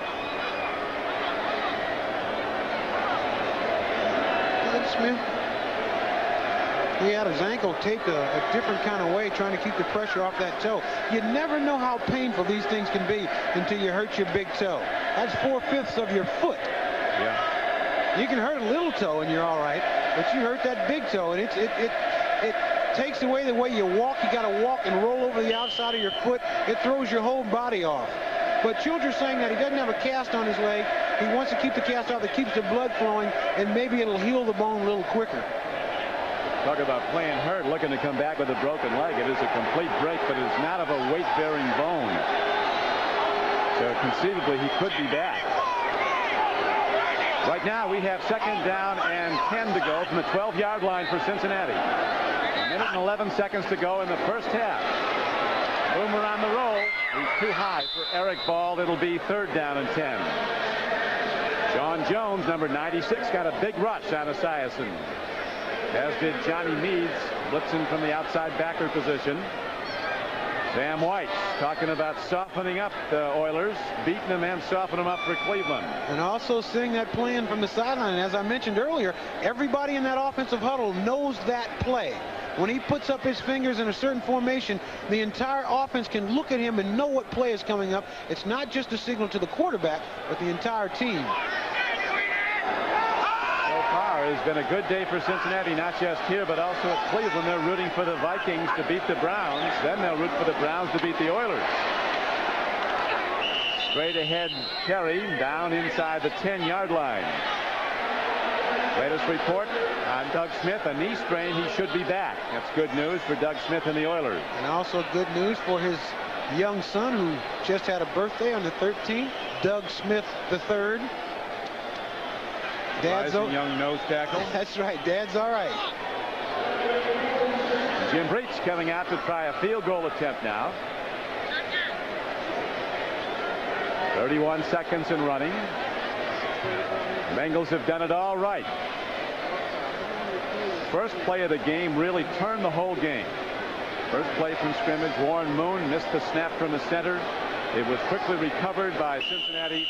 And 3 plays later on a 22-yard throw from Esiason to Eddie Brown, the Bengals were on the board, and they've rolled since then, extending their lead to 28-0.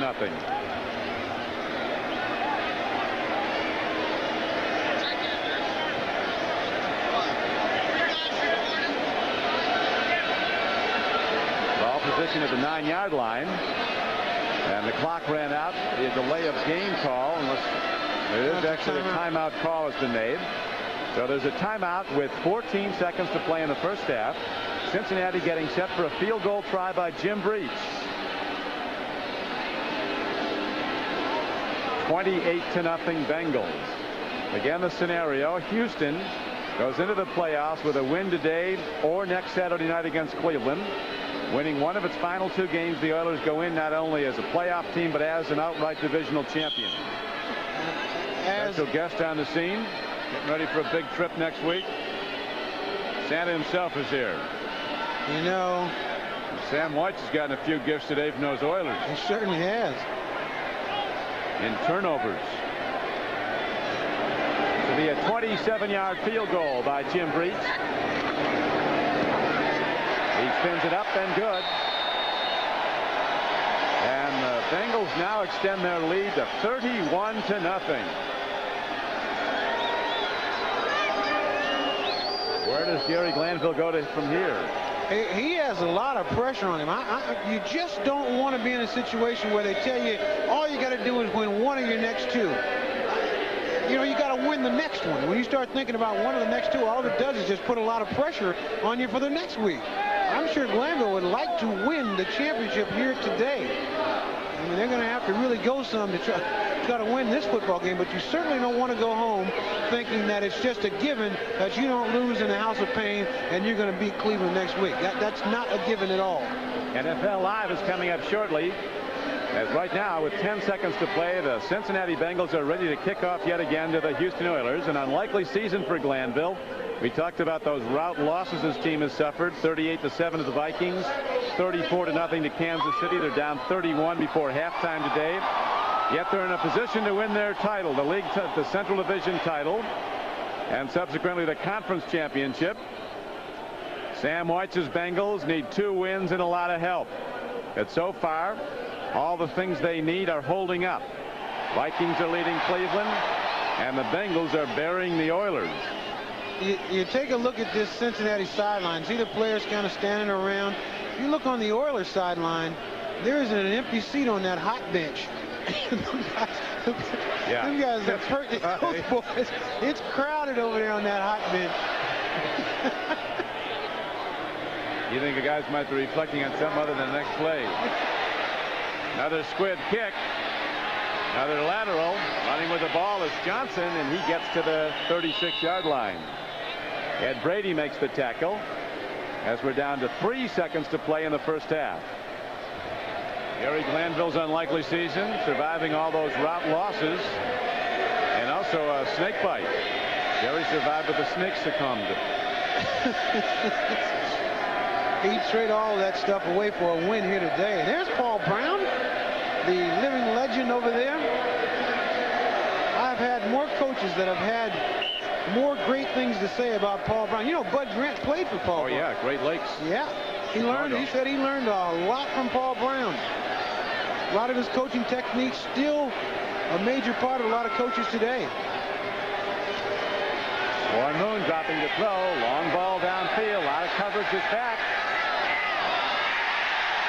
And the first half ends on an interception.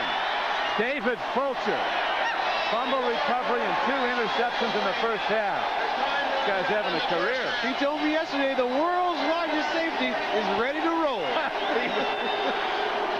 He is rolling, and so are the Bengals here in the jungle as they go to the locker room in a must-win game with a 31-0 lead on the Houston Oilers. It all went wrong early for the Oilers, and Bengals have kept pouring it on from here. David Fulcher was sick earlier in the week.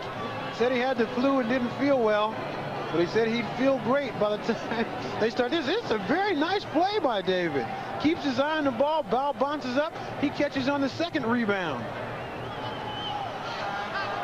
NFL Live is coming up next here on NBC Sports as the Cincinnati Bengals have taken command 31-0 over the division leader, the Houston Oilers.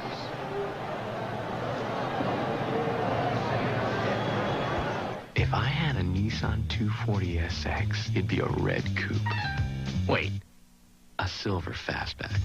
And I'd go for a spin up Route 7. The twisty part. Just me and Astro. No, Amy. Heck, Christy Brinkley. Wow! Yeah, me and Christy in my silver, no, red 240 SX. Driving into the sunset.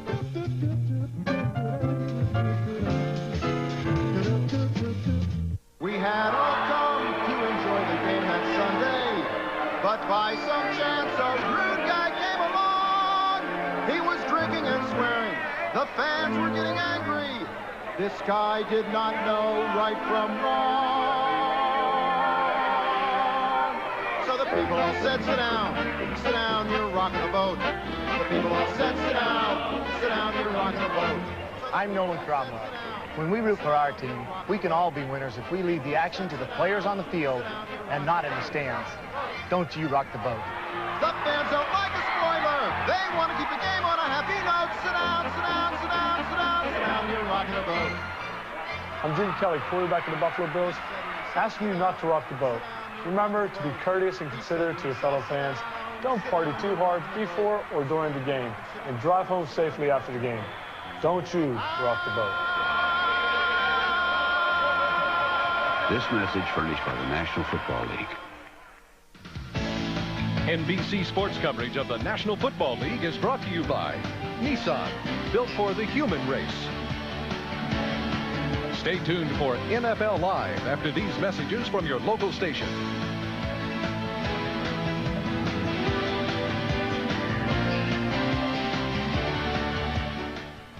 Tonight, Merry Christmas! The joyous holiday classic returns, Mickey's Christmas Carol. Plus, join the Little Mermaid and see how the Disney magic is made. Then how would you describe Ann Jillian's first big date? Very funny. And the holiday spirit continues. Christmas Day. When Sister Kate goes to jail. I can explain. Tonight. Mom was pretty shook. What, the brakes started screaming? Like heavy metal. No way. No big deal. That's what MasterCare told us. No way. You should have been there. This MasterCare expert, we're talking pro, fixes the brakes with a lifetime warranty. So the noise is history? No big deal. Visit one of our 19 Firestone MasterCare service centers in the Columbus area. MasterCare Car Service by Firestone. What's this? Bunny slippers? Of all the last-minute gifts you can buy, one's appreciated more than all the rest. Wow. McDonald's gift certificates. Thanks, Mom. Your holiday place, McDonald's. The McDonald's Hamburger Happy Meal just got happier. Because now it's only $1.99. It has the same great taste inside. It even has the same great toy. The $1.99 Hamburger Happy Meal. It's a whole lot happier. Evening News Watch, weeknights at 7 o'clock.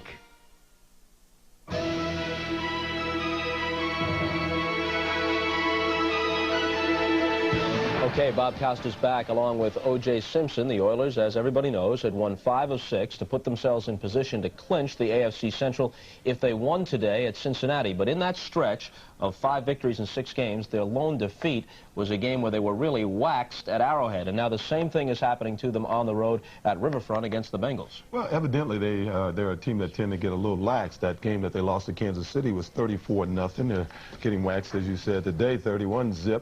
They've been the most consistent team in the AFC along with Kansas City the second half of the season. I think they may rely a little too much on the aura of the House of Pain where they're going to play Cleveland next week. And, of course, if they win that game, they'll still win their division. All right, so Houston with the 4 turnovers in the first half, including Rozier fumbling near the goal line on their best scoring chance. David Fulcher just having a great year at strong safety for the Bengals. 2 interceptions and a fumble recovery. The fumble recovery on the first play from scrimmage by Houston, setting up the first Cincinnati touchdown. Boomer Esiason with 3 touchdown passes, 2 of them to Eddie Brown. James Brooks, a 14-yard scoring run. Everything clicking for the Bengals. They'll stay alive in the playoff chase, leading 31-0 at halftime. Minnesota in a defensive struggle in very cold Cleveland, 10 degrees and the temperature plummeting from there, 10 degrees at game time. They lead 3-0 over the Browns, who in their last 4 games have a tie and 3 defeats. Rich Carlos with a 45-yard field goal in the second quarter. That's all the scoring to this point. Chicago just got a touchdown at Soldier Field, and they close it up a bit against the Packers, 27-21. Don Mikowski has thrown a touchdown pass to Perry Kemp. He has run 17 yards for another score. Neil Anderson had a big first half for the Bears, 5 carries for 87 yards, plus a touchdown reception of 21 yards from Jim Harbaugh, and the Bears are hanging in there down 6 against Green Bay. The Packers are 8-6, and the Bears 6-8 and out of the playoff chase. Indianapolis just widened their lead at home over Miami. The Dolphins had the lead early. The Colts just got a Dickerson touchdown and lead now by 21-13. Don Shula knows if he wins today and next week at home against Kansas City, he's a wild card at least no matter what happens anywhere else. And things were looking good when Scott Schwades fielded this Ron Stark punt and brought it back 70 yards for a touchdown and a 10-0 Miami lead in the first quarter. Glum expression for Ron Meyer. But then Reggie Roby has a punt blocked on him for only the 2nd time in his career. Chris Good blocked it and returned it almost for a touchdown. Moments later, Mark Boyer is on the receiving end of this pass from Jack Trudeau off the play fake. And this is the Dickerson touchdown, capping their first drive of the 3rd quarter. And they increased their lead to 21-13 still early in the 3rd against the Dolphins. The Colts are 7-7. The Dolphins are 8-6. Kansas City at home and leading San Diego 13-7. And this one, 3 Charger turnovers helping Kansas City's cause. Pittsburgh midway through the 3rd quarter at 3 Rivers with a 14-3 lead on the Patriots. The Steelers do have a shot at a wild card, but everything has to fall into place. They've got to win today and next week against Tampa Bay, and almost all the other wild card contenders have to lose in order for it to work out for Chuck Noll's team. And Detroit is closing the season with a rush. They've increased their lead just moments ago on an Eddie Murray field goal to 27-0 in the 3rd quarter at home against Tampa Bay. Both these teams are 5-9, but Detroit has won 3 in a row and 4 of their last 5. Barry Sanders is closing in on 100 yards. He had 90 in the first half, including a 4-yard touchdown run for the Lions. Bob Galliano threw for 2 scores, one of 2 yards to Richard Johnson, another of 55 yards to Jason Phillips, and the Lions are cruising at 27-0. We cruise out of here for a minute, and when we come back, O.J. has a look at the remarkable season Joe Montana is enjoying for the San Francisco 49ers. We do it following these messages from your local stations.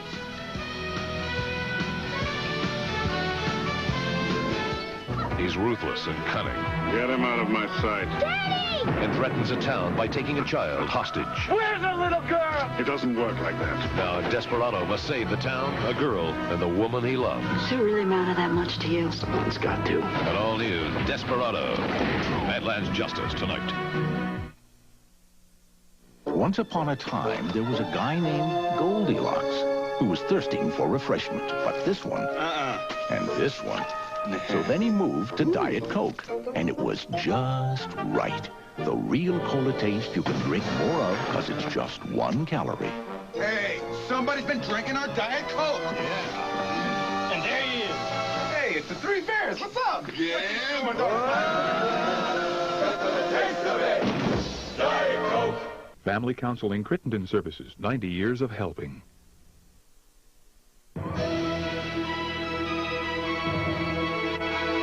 Okay, welcome back to our NFL Live studios in New York. As we told you earlier, Joe Montana will not start for the 49ers today against Buffalo. Still, that doesn't do anything to diminish the year he's having, possibly the best ever in the NFL. A look at the current quarterback rating shows that Montana is in a class by himself, giving renewed meaning to the word greatness. Here's O.J. now with more on Joe Montana. Webster defines it as being uncommonly gifted. Ali put it in his own words. I am the greatest. Gretzky added it to his signature. Wayne Gretzky, the great one, has become the greatest of them all. In 1989, Joe Montana may bring it to a new level. He is in the midst of a career year and a career marked by greatness. With 3 Super Bowl wins on his resume and the comeback victory as his personal trademark, Montana is on a pace to eclipse both the single-season quarterback rating record held by the Browns' Milt Plum in 1960 and the completion percentage standard set by the Bengals' Ken Anderson. Already the career leader in both categories, Montana remains focused on the thing that brought him to this level. The more important thing is winning, and I think when your team's doing well and you're winning, those kind of things just kind of go hand in hand with it. He really has an enthusiasm for the game and loves to play, and it's still a game for him. And I think that's one of the secrets to success. He's got a young man in him that just likes to play games, and so it hasn't got an old hat to him. Old hat to Joe Montana means performance under pressure. That combined with a few playbook modifications and a more balanced pass attack equals higher efficiency in 1989. We went into training camp this year thinking that 2 things. One, we had to take a little heat off Jerry and take a little heat off Roger. At halftime, the Cincinnati Bengals continue to lead the Houston Oilers 31-0. It was 21-0 in the first quarter, and it got worse for the Oilers after that. Don Criqui with an ex-Viking, Ahmad Rashad, who didn't get his winter training up there as he should have. Don, I can't. I'm frozen. I'm really it's cold. very tough. But there was an emotional moment here a short time ago. Reggie Williams, the 14-year veteran for the Cincinnati Bengals, the outside linebacker, was saluted at halftime, his final home game, and he had some very memorable words. I want to thank my wife and my 2 boys here for putting up with me, and I want to thank my parents and all my relatives and friends who came here to share in this, which is a really sad day, my last game here at Riverfront.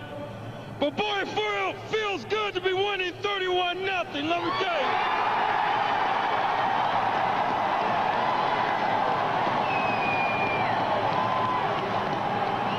So for all of you that have been a part of rooting on this team, there's still hope. Yes, Virginia, there is a Santa Claus. Go Minnesota, beat those Cleveland Browns. Thank you. I wonder if the councilman had 2 speeches ready, depending on the score. That's right. Because he's extremely lucky to be ahead this far. At halftime, he uses the ahead speech. Well, the ahead speech was certainly well received. A great player for the Bengals for 14 seasons. As now Houston kicks off to open the 3rd quarter of play, and the Bengals busted for the moment, taking it out across the 20-yard line and gain a return on the play of about 21 yards by Richard Terry. The halftime numbers, obviously, the Coors halftime statistics, the Bengals dominating on the numbers board just as they did on the scoreboard. Very effective passing game as Esiason at one stretch hit 11 straight throws. And, of course, highlight turnovers there, 4 by the Oilers, and 3 of those were taken in by David Fulcher of the Bengals. 2 interceptions for Fulcher and a fumble recovery. First and 10 now. We would think Cincinnati would go to the run, and they do. Eric Ball takes it straight ahead and gets to about the 30-yard line. I tell you, at halftime, Ahmad, some of the Oiler officials were furious at the play of Houston. They just thought it was not a very spirited effort on a day that they could have won the division. Particularly incensed by Dishman after he recovered the fumble. bowing and turning to the audience. They're down 28-0 at the time.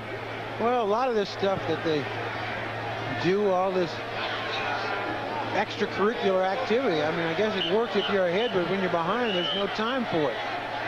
Dishman has to, every now and then, look up at the scoreboard. Gain on the play of just 2 yards. It'll bring up 2nd down and 8 now for Cincinnati. One of the things that Jerry Glanville demands of his players is they play as hard as they can. He doesn't feel like they played that way the first half.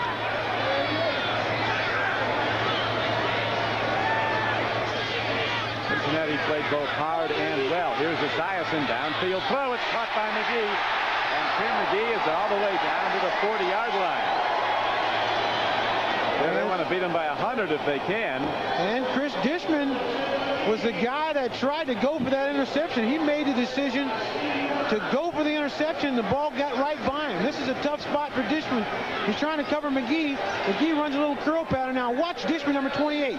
Go for the interception. The ball gets right by him. It's another big play by Tim McGee. And they are picking on Dishman. Yes, they are. That was a 26-yard gain for the Bengals. 1st and 10 from the 43. Boomer Esiason running. And he slides to a halt at the 42-yard line. William Fuller put the big rush on, flushed him out. One of the very strong aspects you don't hear a lot about Esiason's game is his ability to run. He's averaging over 6 yards a carry. And he says he likes to run. He said the one thing he has to work on is his slide. And this is a very good slide here. You see what these Oilers do is they keep chasing that quarterback because they don't know if he's handed the ball off or not. And here Boomer, seeing that there's no place to run, gets down on that ground.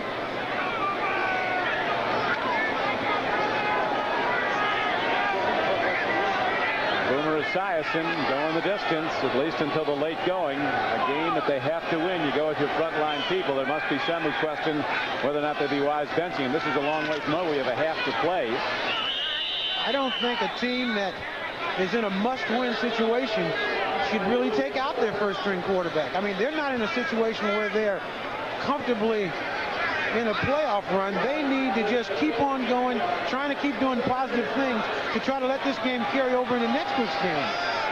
They are in a situation where they need help from a lot of people around the league. So for their standpoint, they got to leave the first team in. Eric Wilhelm there standing behind number 34, Carey. Rookie from Oregon State. Cincinnati has converted 6 of 7 previous thirds downs. This is 3rd and 10, and Esiason on the run gets a block from Tim McGee and gets down to the 37-yard line. He'll be short of the first down. Steve Brown came up to get him, number 24 for the Houston Oilers. So at long last, the Oilers are able to stop a Cincinnati drive. And there once again you see Sam Wysche signaling the play into his offensive team. He wants that number 4 play. 4th down and 1, and White says for his Bengals, leading 31-0 to go for it.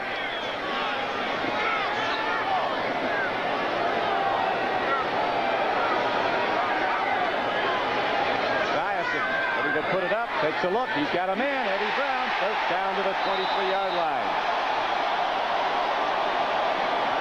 Esiason, like a left-handed dart thrower, threads another tight spiral through the cold and right to the hands of Eddie Brown. And now you see one of the Oiler guys go down. Boomer was on his way up to call another play, and just from out of nowhere, I think that's Sean Jones that just fell on the ground. It seems to me it's hard to say something like this, but I don't think he was hurt. Just as Boomer started to get his offensive team up to the line of scrimmage, Sean Jones went down. This won't be the first time an opposing team has used that tactic to get their defense on the field. Seattle last year tried that a bunch of times. Where they had one of the Joe Nash, their nose tackle, went down every time Cincinnati tried to bring somebody in. And I'm sure that Sam Wysche is telling the official that Sean Jones just went down.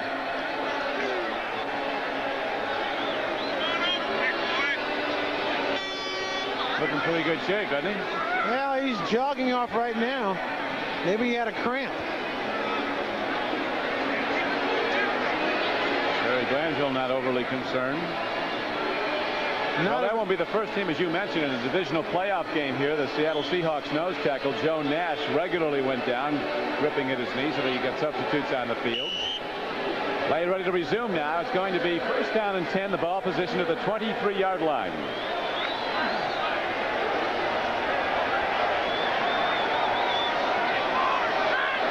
Report that Stanford Jennings has a bruised kidney. Not playing yet, at least in the third quarter.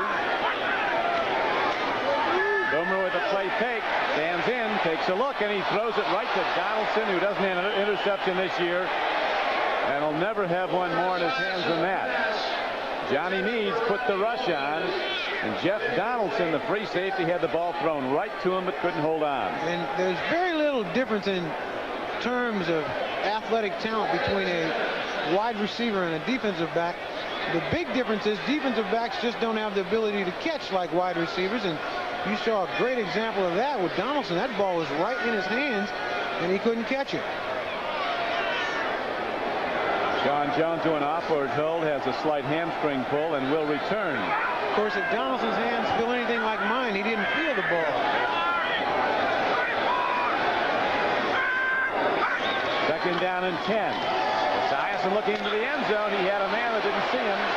Now he buys time with the scramble. And Esiason takes it out of bounds inside the 20-yard line. They'll start him out at the 19-yard line with 10:26 to play in the third quarter. And you mentioned Stanford Jennings coming out with a bruised kidney. Right now, Eddie Brown is limping towards the sideline. If they lose Eddie Brown and Jennings, that could be a little bit of a problem for the Cincinnati Bengals. That Oiler offense is well positioned on those heated benches. Doesn't appear ready to get off him. Not at all. They're going to go from there to the field.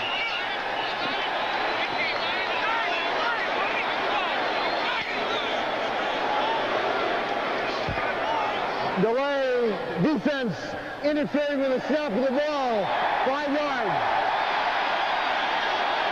Defense interfere with the snap of the ball. Jerry Glanville looking more and more numbed by it all. Not only the scoreboard, but the cold, the combination of both. He has got to be terribly disappointed in his football team. When you have a chance to win the championship and that hinges on a game, you have to go and take it. You don't want it to fall into your lap because it usually never does. This Cincinnati Bengal team, they are really a big question. You just never know what team's going to show up. And when this team shows up, it's tough for anybody in this league to beat them. Ninth play of this drive in the third quarter for Cincinnati. Bengals leading as they did at the half, 31-0.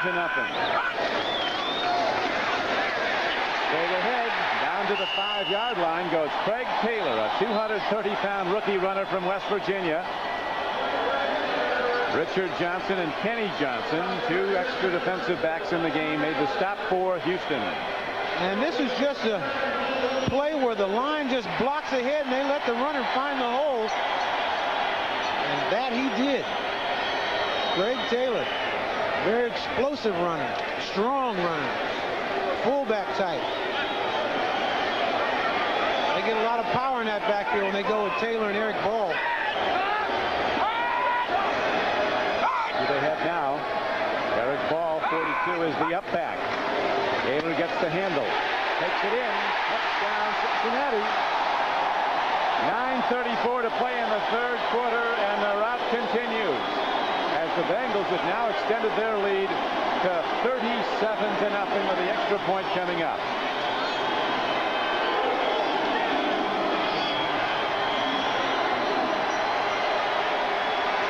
Here's another look. You get that big Cincinnati offensive line just firing out. Hand the ball deep to the running back. Let him find a hole. And Craig Taylor, once he gets his momentum going, there's no stopping. See him cut all the way back. Comes all the way back behind Munoz's block And if I was a running back, that's where I'd be looking too, to try to find Munoz. Jim McNally, the offensive line coach of the Bengals, telling us yesterday the Oiler linebackers play way off and are really vulnerable to cutbacks because they tend to overflow, over-pursue. 38-0 Bengals.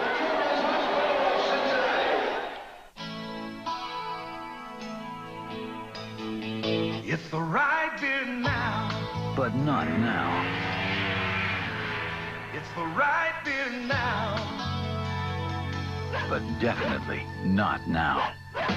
Coors Light, it's the right beer now. And absolutely, positively, not now. No way. Come on, Jimmy, let me get your cab. When the Bass Angler Sportsman Society went fishing for an official truck, they reeled in a Chevy Astro. Rumor has it they were hooked on our superior towing power. Nobody's winning like the heartbeat of America. It's a Radio Shack Merry Christmas. This Christmas, we gave our family a new Radio Shack compact disc player. It has a wireless remote and is sale priced at $159.95. We saved $70. And for Tony's gift, we got Radio Shack's portable CD player and saved $60. Headphones make it perfect for his dorm. Or he uses a car adapter. Because Tony has a habit of dropping in. CD players at sale prices that are real music to your ears. Only at Radio Shack, the technology store. Here's another Chevy that really hauls on the track. Chevy Truck, the official truck of NASCAR. Nobody's winning like the heartbeat of America. NBC sports coverage of the National Football League is brought to you by Coors Light. Pure brewed in the Rockies, the silver bullet won't slow you down. It's the right beer now. By Radio Shack, the technology store, America's leader in consumer electronics. And by today's Chevrolet, who invites you to see why nobody's winning like the heartbeat of America.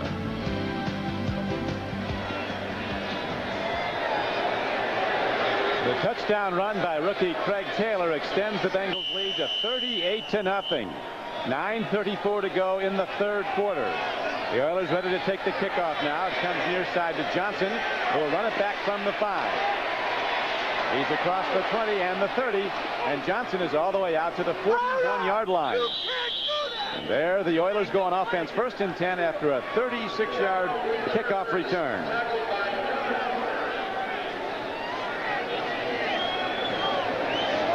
It's a doubleheader day on NBC Sports. The Bills and the 49ers ready to go at San Francisco, or the Jets versus the Rams at Anaheim. Check your local listing for the game in your area. 49ers already assured home field in the NFC playoffs with the best record in either league, 12-2. Bills fighting to stay in the hunt. Still have a leg up, trying to win the AFC East again. Here's Warren Moon taking a look, and he skips it incomplete to Drew Hill. Well chosen move by Warren Moon, because where Drew Hill was positioned, there was virtually no positive yardage. Coverage that good by the Bengal defense. This Bengal defense has really risen to the occasion. They have actually shut down this high-powered Houston offense. One of the toughest things to do is to try to cover these wide receivers that the Oilers have, and that's something that Cincinnati's done a very good job of today.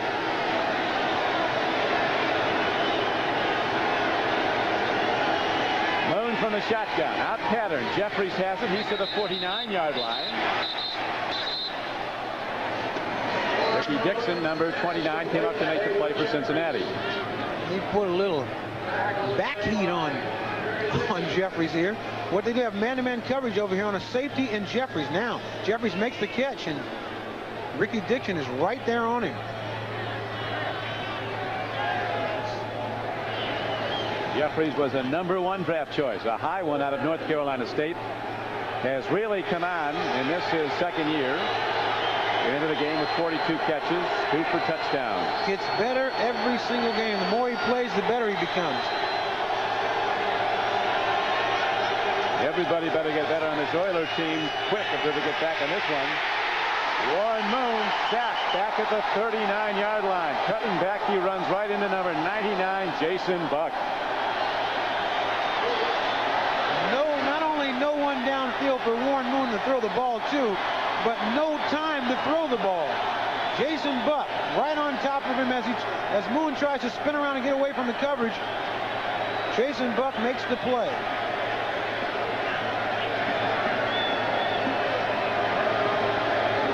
Moon, who came in as the #1 rated passer in the AFC, having no success moving the team today. Here's the punt by Montgomery. Hits a low spiral downfield to Richard Perry. Across the 20. He's out to the 26-yard line. It was a 47-yard punt by the NFL's top punter and a 6-yard return. We asked Mike Schmidt to help us show you why the new half-ton Chevy work truck is better than Ford, with more two-sided galvanized steel, more standard power, and a new Duragrill that's tougher than Ford. The lawyers told me I couldn't hit a Ford like this. Know why? You know why. Nobody's winning like the heartbeat of America. Today's truck is Chevrolet. If you feel life's more interesting when you make a splash. It's the right beer now. If you feel a great beer starts with great water. It's the right beer now. Because you're the kind of person who likes to get to the bottom of things. Call for the Silver Bullet, the one that won't slow you down. Coors Light. It's the right beer now. This December, things are really heating up. Heating up at every GM division. Each dealer is out to make December hotter than ever before. Hot deals like 4.8% APR GMAC financing for 48 months, or big cash back on Pontiac's performance legend, the all-new Grand Prix sedan and coupe. Yes, this December is incredibly hot at every GM division. It's GM's Hot December. Come feel the heat. A classic Christmas ballet comes to the ice with America's sweetheart, Dorothy Hamill. It's a holiday special for the entire family. NutraSweet presents Dorothy Hamill in the Nutcracker on Ice. Next Saturday on NBC Sports World. Happy holidays, everyone. The closing scenario in the AFC Central, Houston needing just one victory in the final 2 games to win the division. Cincinnati must win today, must win at Minnesota on Christmas night. And that's only if the Vikings beat the Browns today. Kosar's just thrown to Ron Middleton 5 yards for a touchdown. Cleveland is leading the Minnesota Vikings 7-3. Browns have to lose today and then win against Houston, and Cincinnati has to win them both to get in. They would win the division if all that happened. Cleveland needs to win its last 2 games, and it needs Cincinnati to beat Houston today. Pittsburgh cannot win the title. The Steelers are alive, though, as a possible wild card. They have had a tremendous turnaround. At the beginning of the year, no one expected them to even be in the hunt. Pittsburgh, that is. Hey, they've had a couple of close losses. They'd be leading this division. Well up today, heading towards their 8th win. Ziason downfield throw. Tim McGee is on the run. The fastest Bengal trying to get away from people who have an angle on him. Eaton moves in and can't get him, and Tim McGee takes it in.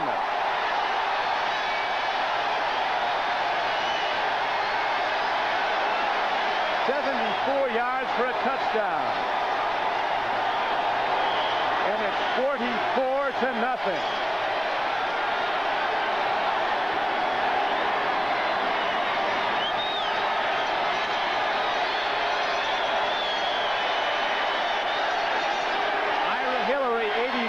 A tremendous block, which they'll watch again. A great play by everybody involved. Let's give some credit to that Cincinnati offensive line that gave Boomer Esiason the time to throw that ball. And you see Sam White's tipping his hat to Tim McGee. McGee, not only a great catch, but a great run afterwards. He just stiff-armed his way into the end zone. But the offensive line, they made it happen. They gave Boomer the chance to throw this ball deep. And the other guys did their part too. McGee especially. Watch it again, and then watch the block by 89 Ira Hillary as McGee runs away from the defender. Tim McGee with the out and up play, and he really has Dishman he just blasted by Dishman. Now here comes the play right here. Eatman, number 21, comes up to try to make this tackle. You'll watch Tim McGee take a stiff arm back, stiff arms him to the ground, and gets into the end zone. Great play. 70-yard touchdown reception. Watch the offensive line give Boomer time. All the time in the world. Great route. This is the part that I like best. All receivers in this league can catch, but can you run with it after you make the catch? Nice stiff arm. And Dishman, they have really been working on Dishman. There's Tim McGee's 6 receptions, 147 yards, and 1 touchdown. But boy, did Dishman bite on that out pattern. He gave him the old out and up, and that was it. The Houston Oilers, about, as we know, playing for a divisional championship and looking more like they're in the competition for the #1 pick in the draft. You can't look much worse than this. Sam Wysche yesterday was very confident about his team. He was. Boy, his team had 2 tremendous games in the last 3 weeks. They had the shutout of the Browns at Cleveland 3 weeks ago, 21-0. Then they lost after building up a 10-point lead on Seattle. They were beaten by the Seahawks 24-17, and now they just blow away Houston 45-0 midway through the 3rd quarter. Lee Johnson ready to kick it off now for Cincinnati. Chip shot. It is Ira Hillary picks it up on the 1 hop. It's a Bengal recovery.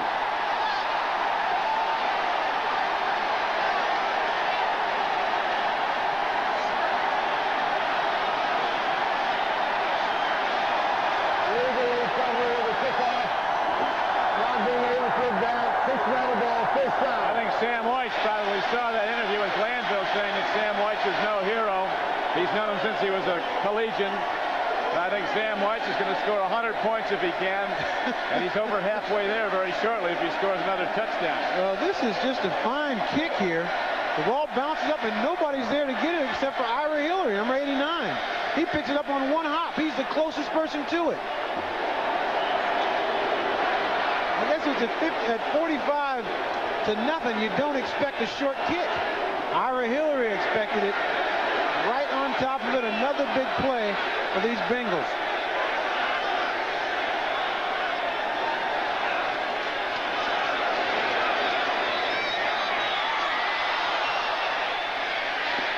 Our NBC statistician Kenny Albert pointing out the Bengals' most points in one game, 61 back in 72 at Houston.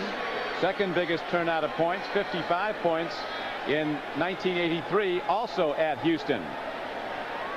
You know what, Don, at this point, we have got to thank our cameramen that are out there battling this cold, and they don't have anything. They don't have those hard benches or anything. They're just sitting out there in the cold trying to bring this game to you folks. Thanks to all the cameramen and the entire crew working the game here, and to our crew in the truck as Boomer Esiason rolls out, throws downfield. It's picked up by Rodney Holman, a reception inside the 20-yard line. Great pattern adjustment by Rodney Holman. When the quarterback starts to scramble, everybody runs to the quarterback. Holman just sat down in a big empty area, and that's where Boomer found him and threw the ball. You see Holman, here he comes across right to the left part of your screen, wide open in that hole there. Great pattern adjustment. Nice job by Boomer to get the ball off.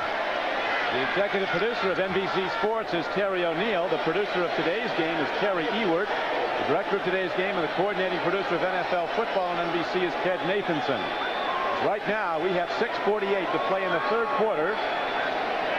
Rolling Bengals try to put up some more. They go to the run. Down to the 18-yard line is John Hollifield, first-year runner from West Virginia. The all-important scoreboard. Cleveland holding to a 14-10 lead over the Vikings. Very important score here. These people here. If you listen to Reggie Williams at halftime, he was rooting on the Minnesota Vikings, but to no avail. As you see, they trail now 14-10. Penalty marker is down. Stopping play with 6:16 to go in the 3rd quarter. Once again, Cincinnati going with that quick snap. Encroachment.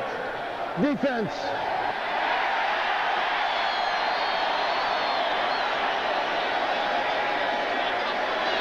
What goes through a coach's mind when you're on the sideline behind by 45 points? There is no decision that you can make right away to get you back in this football game. Usually in the course of the season, if you're getting beat like this, you're in the midst of a disaster year, but Glanville still has a chance, he and his Oilers, to win the division if they can come back next Saturday night at home and beat the Cleveland Browns, which they'll be favored to do. Now, if you just watch that replay, you saw a guy weigh over 300 pounds do some acrobatics, some gymnastics. Number 99, Doug Smith, just at the field clock, 5:58. Just dove over the middle of the pile and did a nice half gainer.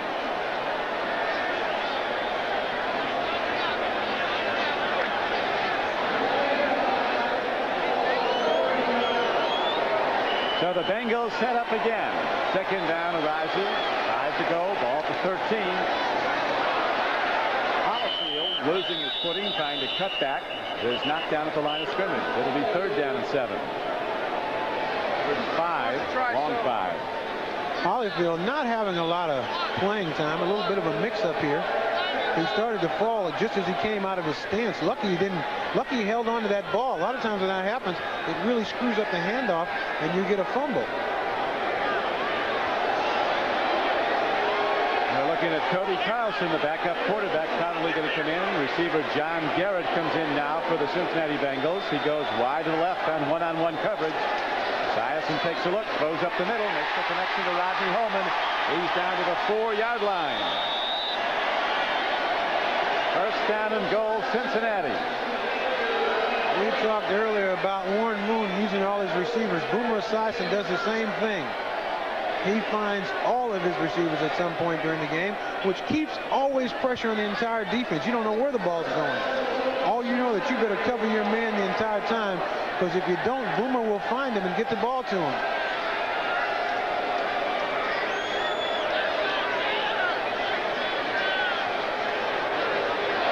45-0 Bengals and counting. It's first down and goal, Cincinnati. Bengals not beating Houston, humiliating the Oilers, and looking to run it up more and more. Eric Ball runs down close. He's in. Touchdown, Bengals. 51-0 Cincinnati.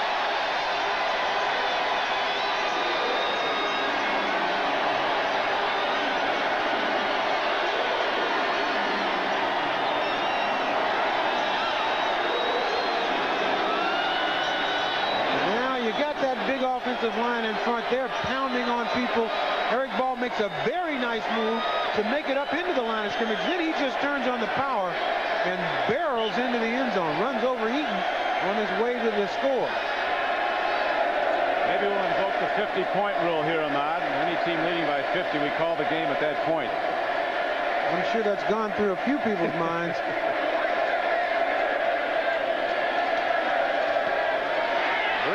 Puts up the 52nd point of its route. 52-0. Bengals over the Oilers. Cincinnati kicks off again when we come back. You still have time to get in on Chevrolet's last great deals of the decade, with cash back on our best sellers, Corsica, and on the roomy Lumina sedan.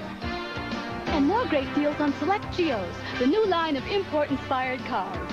And to make these deals better, GMAC offers a plan with no payments for 90 days. So see your Chevrolet Geo dealer for great deals on select 89 and 90 models. Before the last great deals of the decade are yesterday's news. Imagine a world beneath the sea with an enchanted McDonald's of pure fantasy, where the Little Mermaid's friend Sebastian and Flounder the fish come to life to grant your holiday wish. Buy a $5 book of McDonald's gift certificates and get a free plush ornament, either Flounder or Sebastian. I always knew I'd be famous. From the all-new Disney animated feature, The Little Mermaid, now in theaters everywhere. So come to McDonald's, hurry along, like a true fantasy. It's here then, score! Your holiday place, McDonald's.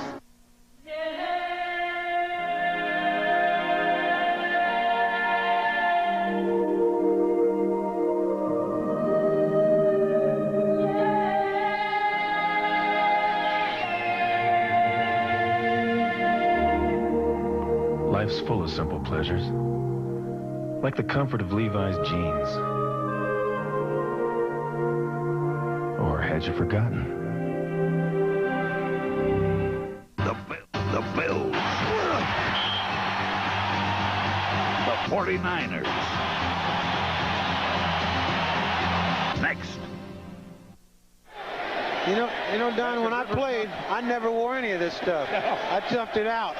That was a long time ago, though. It's tough for everyone, particularly the technicians out in the open end zones.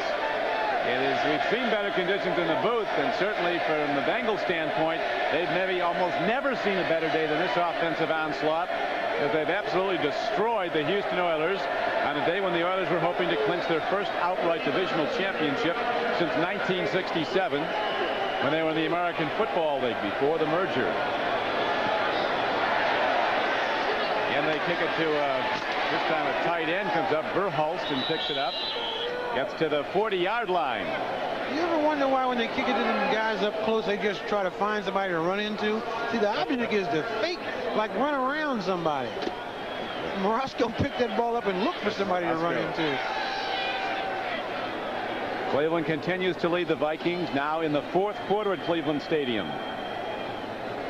And the Colts are absolutely blowing away Miami. Miami at the outset of the day had a chance to assure itself of at least a wild card if it won today and then won again next week at Kansas City. But the Dolphins look to be out of it at Indianapolis.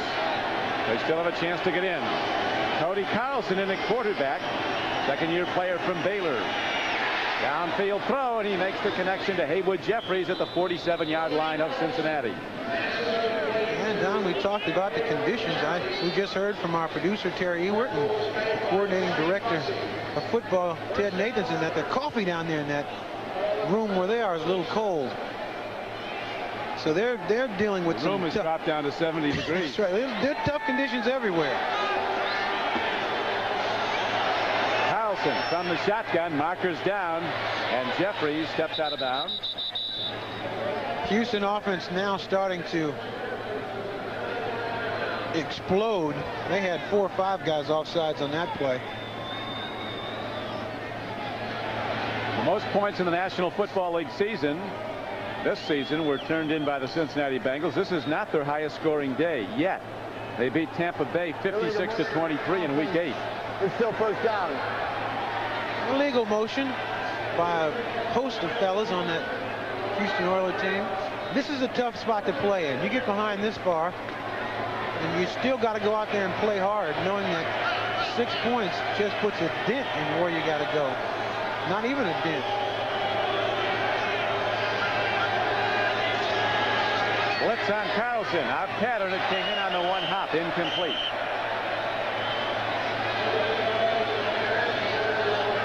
This amount is not only the most lopsided game perhaps of the year, and perhaps the coldest day, it is also has the earmarks of being the longest.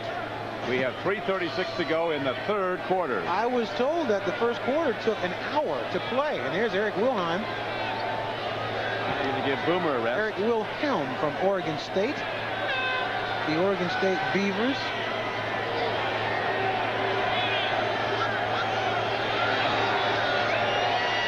Carlson over the middle. He's got a man open, and it's broken up at the 20-yard line. Leonard Harris running hard down the middle of the field was open, but then Eric Thomas recovered and broke up the play. Once again, you see,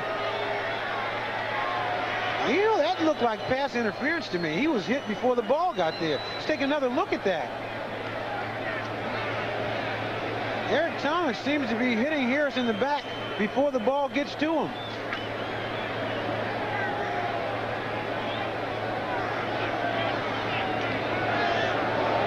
That brings up a 3rd down and 15 play.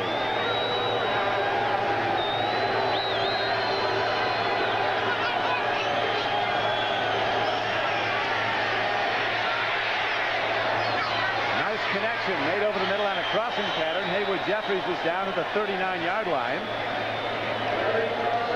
Ricky Dixon runs him down on the play, but it's still short of a first down. Ricky Dixon here trailing. This is man-to-man coverage. Ricky Dixon has Jeffries all the way across the field. What you want to do is try to run away from a defensive back here, but Dixon showing very good speed and very good tackling ability.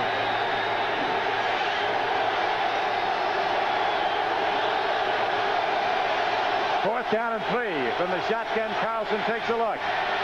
Over the middle, it's incomplete. The Bengals take over on downs. Jason Buck put the rush on. Oilers going for it on 4th and 3, and they're not even close. And there's very little fight left in the Oilers now. There's not much talking going on either way, to their teammates or to the opposition.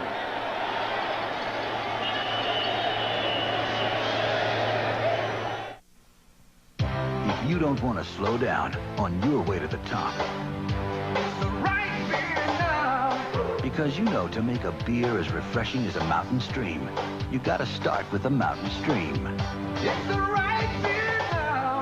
When a night on the town might last all night, call for the taste preferred at better night spots. The silver bullet, the one that won't slow you down.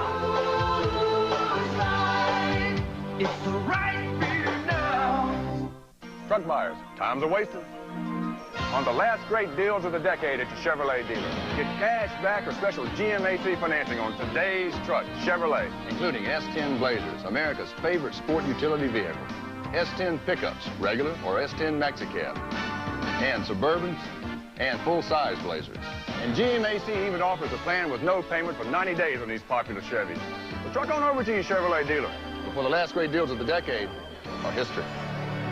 You wish your data were better directed, that all your departments were interconnected. How are you gonna do it? Well, you're gonna PS to it with the IBM PS2. You want to network up, network down, exchange information with other towns. When you're all linked up, you can share ideas from bottom to top. How are you gonna do it? I'll tell you. You're gonna PS to it. The solution is IBM.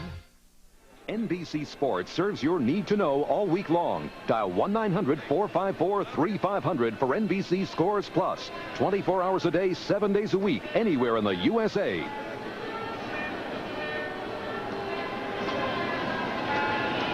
There they are, all happy to be here. These Bengals fans, unbelievable. One of these days they will find the wizard. It's been a long search. Here's my man looking out his armhole. Let's see the game. Whatever it takes. But they're still here. Bengals have sent a lot of their fans home early and happy. 52-0. Cincinnati leads Houston in the third quarter. Now the Bengals with a new quarterback, Eric Wilhelm, working the offense. Boomer Esiason was absolutely sensational. Cleveland in the fourth quarter holding to a 14-10 lead over Minnesota. Indianapolis just laying waste to the Miami Dolphins. Dolphins led 10-0 and have been outscored 42-3 since. The Dolphins are still alive in the playoff hunt. San Diego's rallied in a Billy Joe Tolliver touchdown pass and has gone in front of Kansas City.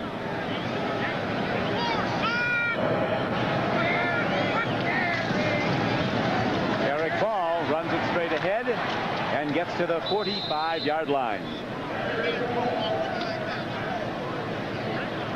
I think Sam White may be calling off the dogs, although you don't know. He looks to be running the ball, but very soon we'll see the play fake and the 50-yard pass. Well, the situation is you know, they have one set offense. When you send in your second-string players, they want to do well also. So it's not like they send in people and hope they're not going to play hard. William Fuller's down on the play. Starting defensive end, Doug Smith, the starting nose tackle, went out with a knee sprain earlier. He returned to play, though, in the second half. But that's the problem. That's the problem that you have down. When you put in second-string guys, they don't go in to sit down on the ball. You know, they go in there, and they want to get into this scoring situation also.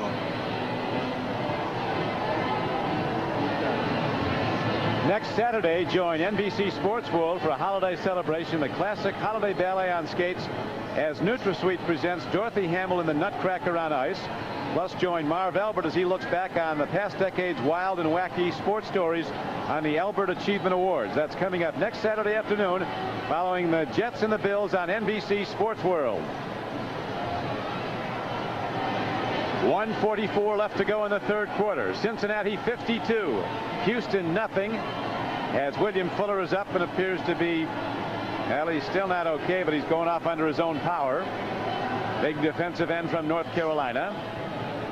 Number 71, Richard Byrd, not bothered by the cold, at least we would think not. No, not bothered by the cold, but really bothered by them 45 points that are up there on that, 52 points that are up there on that scoreboard. You got to keep checking that board. They scoring too quick on the NBA. They've scored on 8 of their 10 possessions today. That's the Bengal offense that is so feared throughout the league, and they've shown up a few times this year. They just come at you so many different ways. Is that Tigger? It must be. You got that real tiger down the other end zone. Wilhelm on a rollout pass makes the completion to John Hollifield, and he's out to the 49-yard line. On third down, he's short of the first down, but not by much. Bengals will probably go for it. Al Smith was on the tackle, number 54.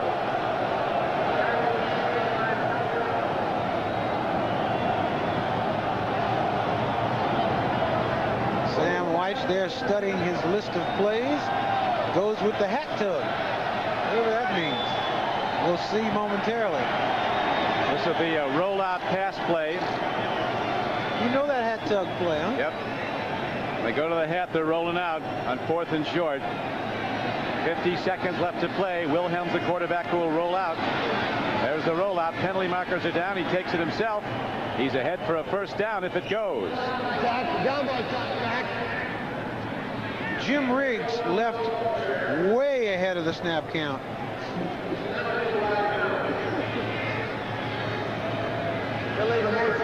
Offense. Lee Johnson, the punter, finally comes. He's kicked off a lot of times, but he hasn't punted yet. First punt of the game coming up. There you see number 87, the tight end, right there at the middle of your screen, go way too soon. Now saying, I couldn't hear you, babe.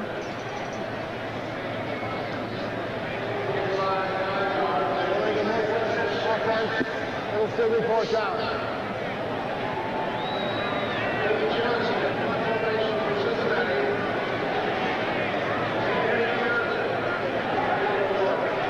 This is one of the few times I ever envy kickers or punters. Cold as it is out here, they got to put their foot on that ball. I know that must hurt. Now we have Johnson punting to Johnson. Lee Johnson puts it up. Downfield to Ken Johnson. He lets it roll at the 10-yard line. Across the 15 and out to the 21. And the Oilers, futile as they've been on offense, will try once again after a 45-yard punt and a 10-yard return. This telecast is presented by authority of the National Football League. It is intended for the private use of our audience. Any rebroadcast or other use of this telecast without the express written consent of the Cincinnati Bengals and the National Football League is prohibited. This game is the property of the National Football League, of the Cincinnati Bengals and the Houston Oilers. All rights are reserved. Houston may give up those rights for this film the way they've been playing. Yeah, Jerry doesn't want this to go in his time capsule. Jerry's kids not looking like champions today, but they still have an excellent shot at winning the AFC Central. Long ball by Williams, and it's picked off by Ricky Dixon, but he lost it on the way down. It goes incomplete.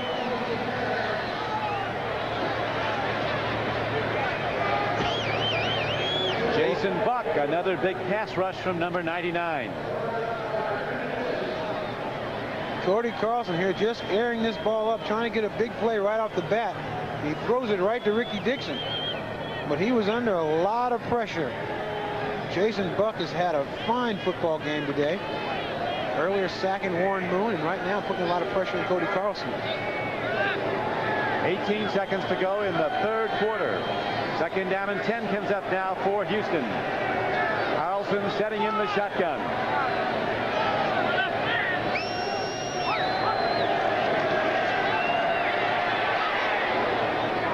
Throwing a catch to Haywood Jeffries, and the Oilers have the first down.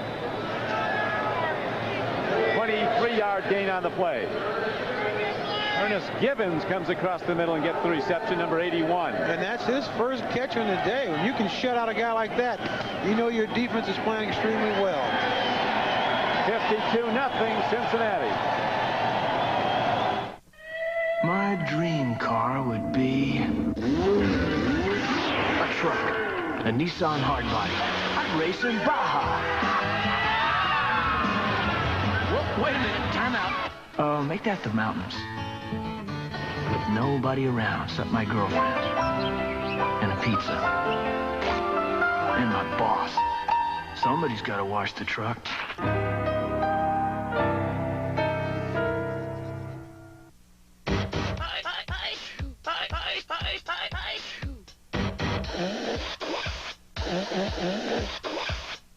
Got a cold? Gotta feel better fast. Then you've got to get Alka-Seltzer Plus cold medicine. People who use it will tell you. It works. It's fast. It works fast. Alka-Seltzer Plus, the fizz works fast. In 13 cities and 10 countries across the Pacific, they're playing our song. United Airlines, rededicated to giving you the service you deserve, halfway around the world. Come fly to friendly skies. Whenever I used to watch TV, my brother Tom would always flip me out. Then we got this Magnavox Smart Window TV that lets Tommy flip through all the channels. And I could keep watching what I want to. Now I can see what I've been missing. And that's quite a lot. New Year's Day, come home to the best in college football and a primetime showdown. The Federal Express Orange Bowl pits the top-ranked Colorado Buffaloes against Lou Holtz and the Fighting Irish of number 4 Notre Dame in a game that will determine the national championship. New Year's Day, the best bowls are on NBC. The Bills and the 49ers are next on most of these NBC stations on a doubleheader day on NBC Sports. Some of you will see the Jets go against the Rams at Anaheim. Don Criqui with Ahmad Rashad here in Cincinnati on a bitter cold day where the Bengals have been rolling. Their D still has pitched to shut out through 3 quarters, and here's a big blitz on Carlson. He makes the connection to Haywood Jeffries, who's knocked down to the 42-yard line. Might be a late hit on the quarterback. A penalty marker went down after the hit was made. Number 22. They went through his face. The quarterback.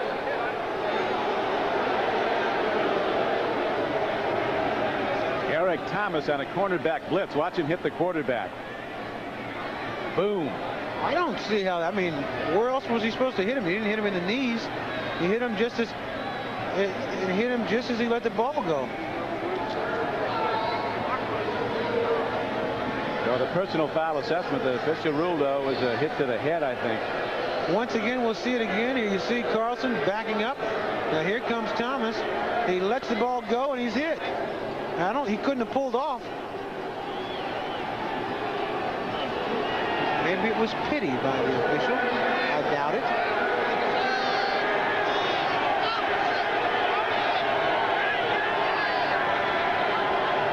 Whatever it was, it's a first down for Houston.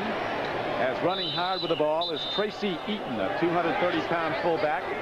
He takes it down to the 20-yard line. This the deepest penetration by the Oilers, excepting that first half turnover when they got it almost to the goal line. From a couple yards out, Rozier fumbled at the goal line and was recovered for a touchback, and Cincinnati took over the ball. Seems to be a mismatch there on the total yards. 452 against 148. Bengals with the 452. Carlson throwing downfield. He makes the connection to Curtis Duncan. A man who catches a touchdown ball 1 every 7 receptions. He has 5 TD receptions in 34 catches this year, Curtis Duncan. They should have thrown him the ball about 50 times today. They'd have been in this game. Yeah. Cleveland continues to. Cleveland has gone in front of the Vikings now. They'll announce that here shortly. Cleveland has gone in front of the Vikings really in the 3rd quarter. They took that lead. Vikings unable to go ahead. That's the game that the Bengals need. They need the Vikings to beat the Browns today. Now, I've always said that it's colder on the losing side. You take a look over at this Houston Oilers hot bench. They're all gathered around it over there, as opposed to the Cincinnati side, where they have 45 points. Look at them. They're all standing up around the sidelines. Always colder on the losing side. by about, 14, 15 degrees. At least. The Oilers, on a day they've been humiliated on, looking to avert a shutout. Over the top, but not in. And Cincinnati trying Tracy Johnson got the call, but didn't get in. Cincinnati taking it very personal. They would like to get a shutout here. The shutout, that's awful rare. You can shut out a team that has a chance to win the championship in the second to the last game of the season. Shutting them out anytime is a great feat in the National Football League. Of course, a couple weeks ago, this Cincinnati team shut out the Cleveland Browns.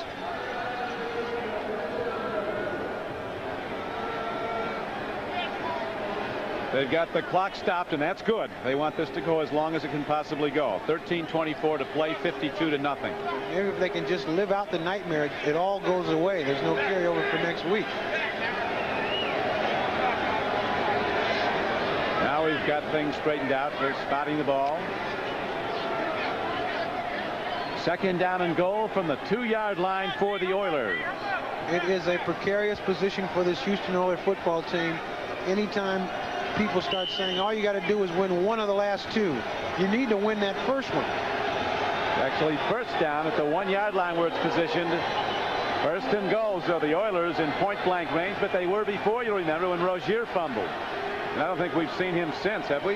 No, they have had a lot of things blow up on him today. He fumbled twice in his first 3 carries at Pittsburgh and was yanked from the game, didn't play again, came back then to do very well against Tampa Bay, gained 83 yards and 13 carries. Fumble again today, and he was out. He has spent a lot of time in that heated bench. Now the Bengals are calling a timeout. And we'll be right back after these messages from your local station. Cosby's Quiche Night Bullion takes your whole family on a dandy and entertaining holiday adventure. Awesome. A Connecticut Yankee in King Arthur's Court, Monday at 8, 7 Central and Mountain.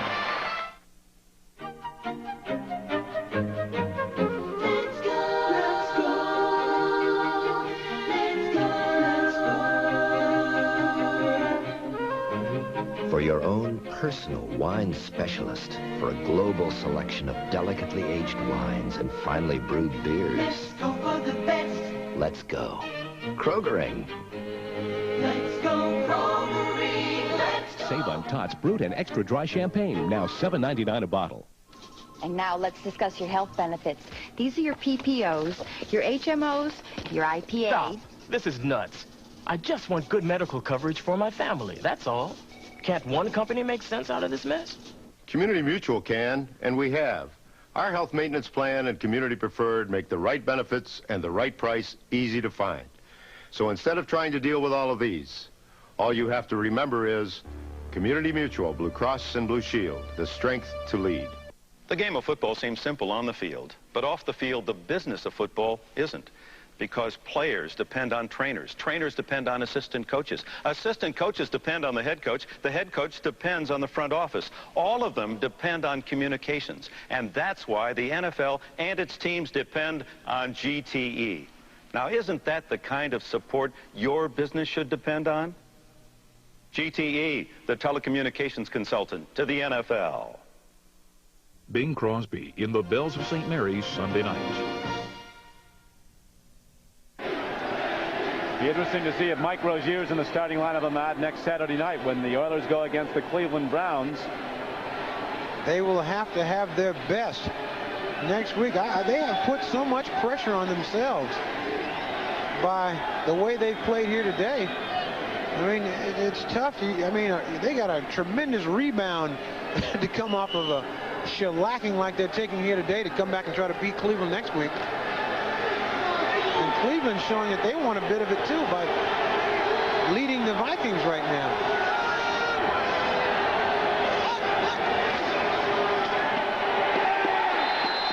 Lonzo Highsmith did not get in. Leon White. First and goal from the 1. He was stopped by Leon White, number 51. Right there to make that play. Once in a while you get an opportunity, but you got to make the play. Watch number 51 come up and make this stop. Excellent play by Leon White.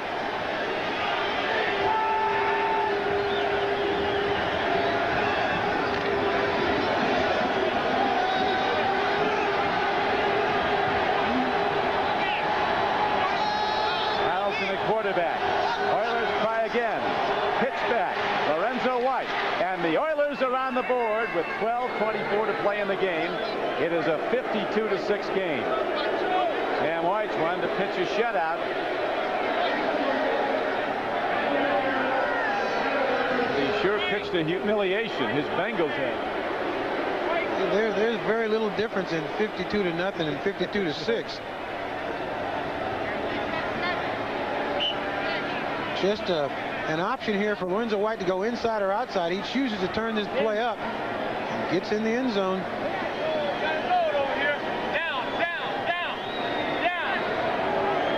Rojas has made every extra point this season and does again, 38 for 38. And with 12:24 left to play in the game, the Cincinnati Bengals now lead 52-7. The Oilers will kick off when we come back. Hey, hustlers! I got some more party time tips for you from Extra Gold Draft. First, never party with anything less than the full tilt taste of Extra Gold. Hey, this is one tough beer. Another tip, never shoot pool with a guy that brings his own stick. And never ever shoot with a guy that brings his own table. Ask for an extra. Go for the full tilt taste. Nice shot. Thanks. Another Pontiac First is ready for delivery. The first four-door version of Grand Prix style and performance. The new Grand Prix Sports Sedan. You've got to drive it. Get on the Pontiac and ride. The exciting new four-door Grand Prix. You've got to check it out. Rebuild excitement, man. Now get 4.8% financing on every new Grand Prix during Pontiac's all-out excitement closeout. It'll start your day. You'll be on your way. Bring in your day. Still going. Nothing outlasts the Energizer. They keep going and going. Because of its unique point design, the Black & Decker Bullet Drill Bit drills holes up to 4 times faster than an ordinary drill bit. Nothing's faster than a bullet drill bit. NBC Sports coverage of the National Football League is brought to you by Pontiac and your local Pontiac dealer. We build excitement. By Black & Decker, quality tools that go at the top of everyone's gift list. And by Coors. Enjoy the original taste of Coors, the Rocky Mountain legend. Time flies when you're having fun. Yeah, I question this man's intelligence way up there on the top of that. Either that or he's frozen to that seat. You better check him, that's right. Running back the kickoff and taking it ahead is Craig Taylor, and he is out to about the 30-yard line, where it's first down and 10 for Cincinnati and quarterback Eric Wilhelm. 12:15 to play in the game. As we look at the scoreboard, Cleveland continues to lead Minnesota 14-0. If the Browns should win that game and then go in and beat Houston next week, the Browns, I believe, would be in position to win the division. This thing is so wild. Cleveland's basic breakdown: they can clinch the division title by beating Minnesota and Houston, plus a Houston loss to Cincinnati. Which has happened. Yeah, Browns can also get a wild card by winning their final 2 games, but plus 1 loss by Buffalo, Miami, or Los Angeles. Downfield throw, and a catch is made. John Garrett with a spectacular reception. His first in the National Football League. Rookie receiver from Princeton with a 20-yard reception. And a great catch by John Garrett. Runs a nice route. Fakes like he's going to the post and then turns it out to the corner. Stretches out, and that's a great catch right there. Nice catch by John Garrett. That's his first catch in this league. It won't be his last. He's our old spotter. We're missing up here in the booth. He was here spotting. Today he might be Mr. Touchdown. That's right. I think he'd rather be there. His younger brother Judd was the Ivy League Player of the Year this season at Princeton. first-team Division II All-American. Told you it wouldn't be his first catch, his last catch. There's his second right there. John Garrett with his second catch. And his other brother, Jason Garrett, is a developmental quarterback with the New Orleans Saints. He was the Ivy League Player of the Year last year. Not to mention his father. Jim Garrett, who's a former coach with the Browns and the Saints and is now a scout for the Cowboys. His father would applaud this play. A very nice route, very nice catch. Oh, it runs in the family. Does he have any sisters? Yeah, I think there's about 9 kids. They're after you. Very athletic family. His next brother was coming out of Princeton this year. He broke every rushing, receiving, and scoring record there. Here is Eric Ball turning upfield. And Ball is down to the 30-yard line. Don, First down. I mentioned to you these players, they don't want to, they don't want to go in the game and just sit on the ball. They want to make a big play too. Eric Wilhelm right here taking a note out of Boomer's page. See, he carries through on the fake, acting like he's going to throw the ball. Very good habits from that quarterback.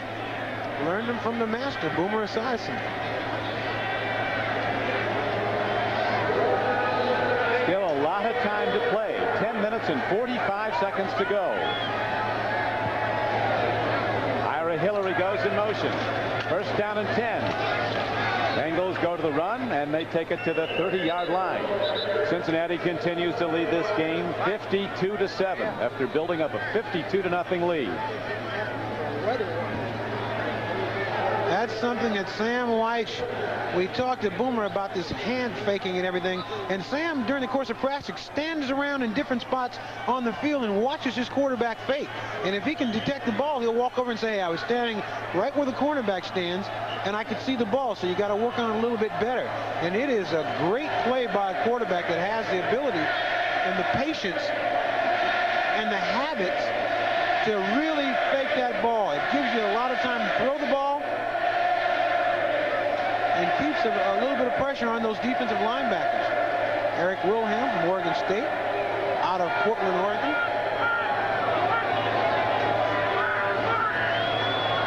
It looked like a reverse. They faked it, and then Olifield ran it around in on a 2nd down and 9 play and got ahead for a gain of about 6 yards.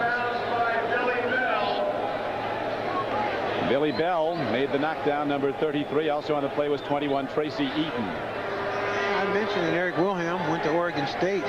There's another school just right down the road from Oregon State, the University of Oregon, victorious last night in one bowl. I don't know the name of it. Independence Bowl. Yeah, that's from behind to do it. Big bowl, Independence. Yeah, they played well. Cubs came back. Here's a throw and a catch, turning upfield, and down inside is John Holifield. He's down to the 11-yard line. First down Bengals as the game clock's down to 9:28 and running. John Garrett was our spotter last week. He's out there catching balls today. This week a developmental quarterback from Syracuse. Todd Philcox is one of our spotters, along with Doug Kidd. Maybe Todd will be throwing passes out there next week. This might be the stepping stone to greatness. That's Booth. Be one of our spotters, and it's sort of like having a bad all-star game.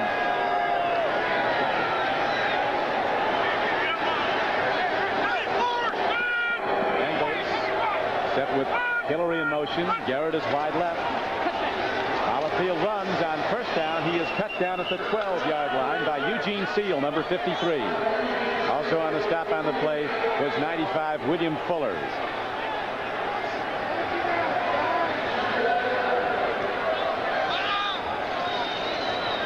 This game was over in the first quarter. It was 21-0 at the conclusion of the first 15 minutes of play. Jerry Glanville's Oilers found themselves down 31-0 at halftime. Warren Moon, he hasn't been out there in a while. No, he's having a great year until today. The fumble of the opening snap by Moon really set the tone of this game. Hand off to Holifield, and he's down to the 9-yard line.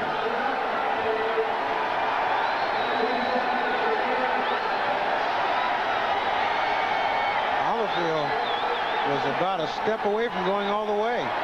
4th down.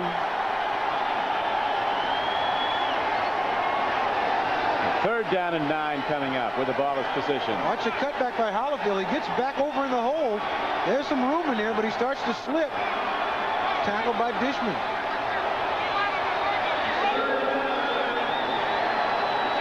Hillary to the left. John Garrett wide to the right. It could be going that way as the quarterback is Eric Wilhelm. Play vacant. He takes a look. Wilhelm on the run. Goes to the end zone. It's the Ira Hillary touchdown, Cincinnati.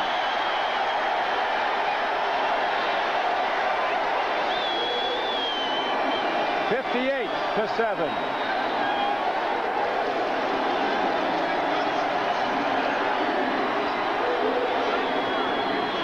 Stay home. Anytime you get this much time to try to get open, you better get open. You see Hillary, he runs one route, now he runs another route, and then he'll move right back to the back end of the end zone. Wilhelm finds him, just lofts the ball to him, very easy touchdown, just like pitch and catch. This little pitch and catch there.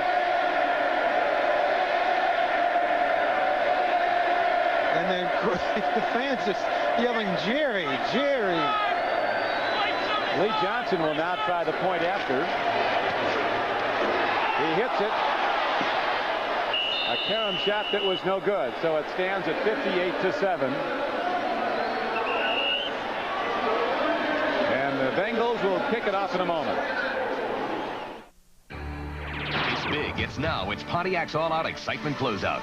Now with our longest-term 4.8% finance rate ever on Grand Prix. That's right. Now every new Grand Prix is available with long-term 4.8% financing. Or get your share of millions in cash back on Grand Prix and almost every other new 1990 Pontiac in stock. But hurry, your Pontiac dealer is closing out the year with big cash back or 4.8% financing on Grand Prix. It won't last long. See your Pontiac excitement dealer now. I like cruising downtown in my limousine. Big skyscrapers and the nightlife scene. The rush hour traffic we get around here. High fashion ladies and cold Coors beer. If you like your beer fresh, pure, and natural, head for the Rockies and the original taste of Coors. And tap an ice cold Coors with a friend of yours. Coors, the Rocky Mountain legend. Something big is heating up at GM this December. Heating up at every GM division on just about every car and truck. Every division has gotten together to give you deals like cashbacks, special leasing programs, and low finance rates. Yes, it's really heating up right now at your GM dealer. GM's Hot December. Come feel the heat. The Bills. The 49ers. Next.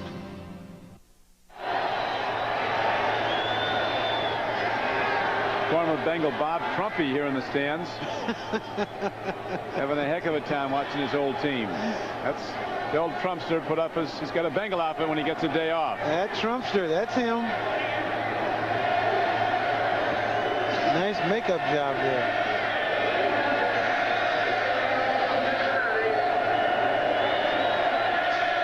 Lee Johnson ready to kick off again. It's a hard ground ball. Eugene Seal pitches it back. And running with the ball is Kenny Johnson, and he's out to the 45-yard line.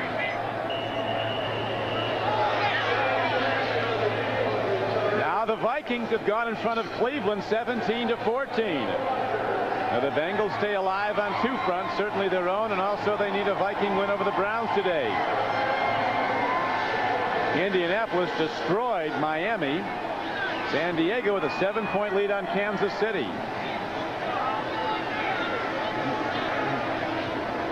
4 o'clock scores. First one up, Atlanta leading Washington 3-0 in the first quarter. Most of you will see on NBC Sports the Buffalo at San Francisco game as part of our doubleheader. Some will see the Jets play at Rams.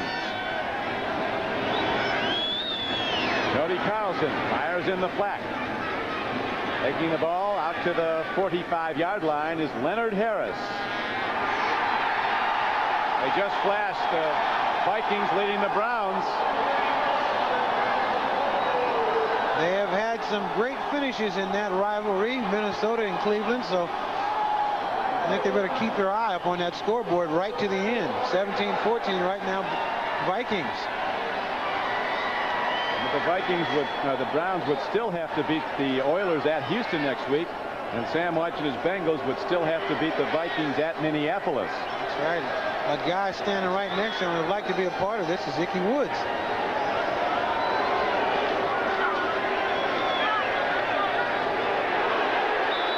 Curtis Duncan makes the downfield reception at the 39-yard line of the Bengals. Good for a first down. Oilers still in the driver's seat despite today's lopsided score. In the AFC Central, they win at home next week. They win the division. If they had won today, they would win the division. Right. Carlson throws downfield. Nice play on the ball by Harris, and it's ruled incomplete at the 30.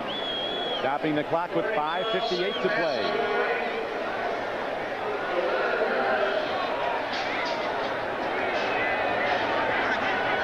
Cody Carlson here find this ball to Leonard Harris, who has his hands on it, but just not able to get control of it before he hits the ground. He had 3 or 4 chances to catch that one.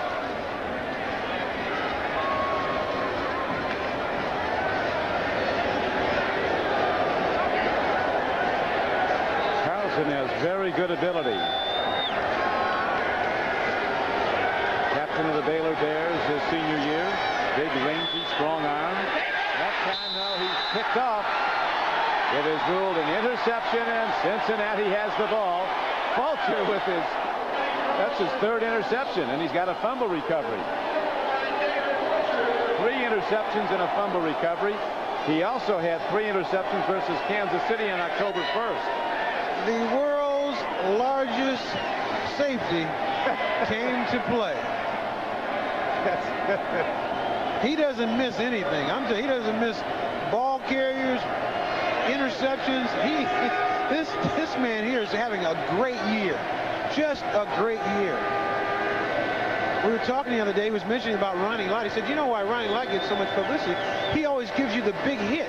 He said, I like to hit people too, but I wrap up when I tackle. Fulcher. Eric Wilhelm at quarterback. He's going to be sacked by Sean Jones back at the 33-yard line. Skip McClendon on the sideline just poured a big bucket of water or Gatorade on Reggie Williams. Now he's apologizing. He just dunked him with a huge bucket of water. They give him a new garment. Reggie, he's been sent to no Reg. He's done the job for Cincinnati. No respect for the elder.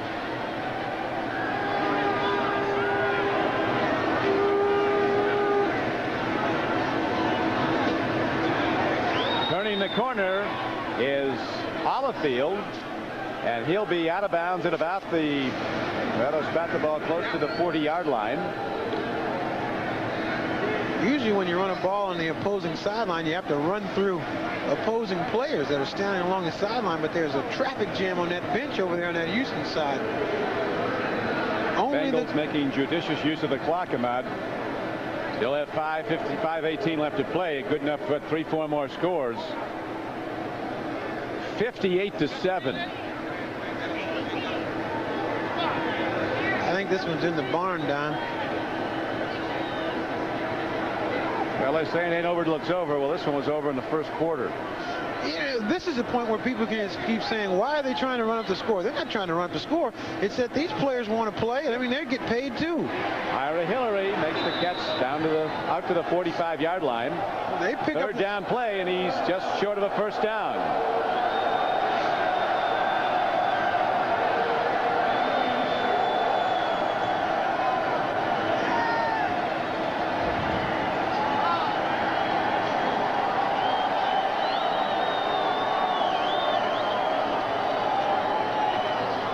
Bengals taking as much time off the regular clock as they can. It's down to 4:44 and running.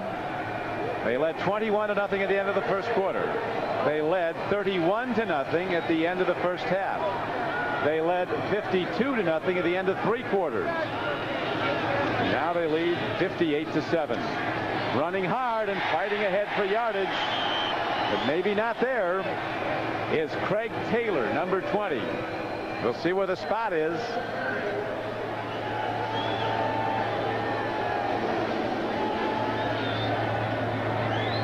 Referee Jim Tunney spotting the ball where they have it spotted right there. That's a first down. Bring the sticks out. The officials want to get out of here also, Ahmad. Well, they're doing their duty. Oh, no, they've done it. I tell you, they've kept law and order here. There was a lot of fears this thing would erupt into a street fight. They've done a great job of controlling this football game, not letting it get out of hand in terms of all the chippiness that sometimes goes on.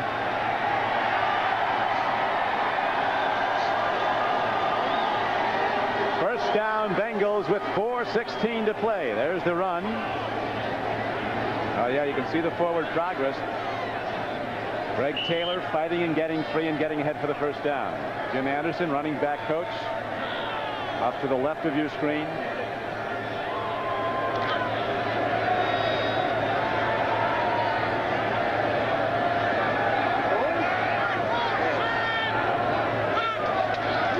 Cincinnati has 32 first downs. The team record's 34.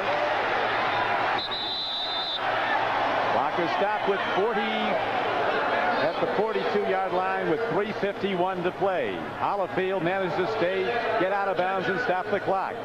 His team in the lead 58-7. Craig Taylor, the lead blocker on this play, takes on number 22, Johnson from Houston. Watch the lead block, number 20 right here, coming right at you. This is called, I guess if we see the end of it, you see 22 rolling on his back because Taylor just put him right on his back. NBC statistician Kenny Elbert pointing out they just tied the team record with 34 first downs. Hollifield, he's all over the field. Running on first down, he is cut down for no gain, maybe a loss of a yard.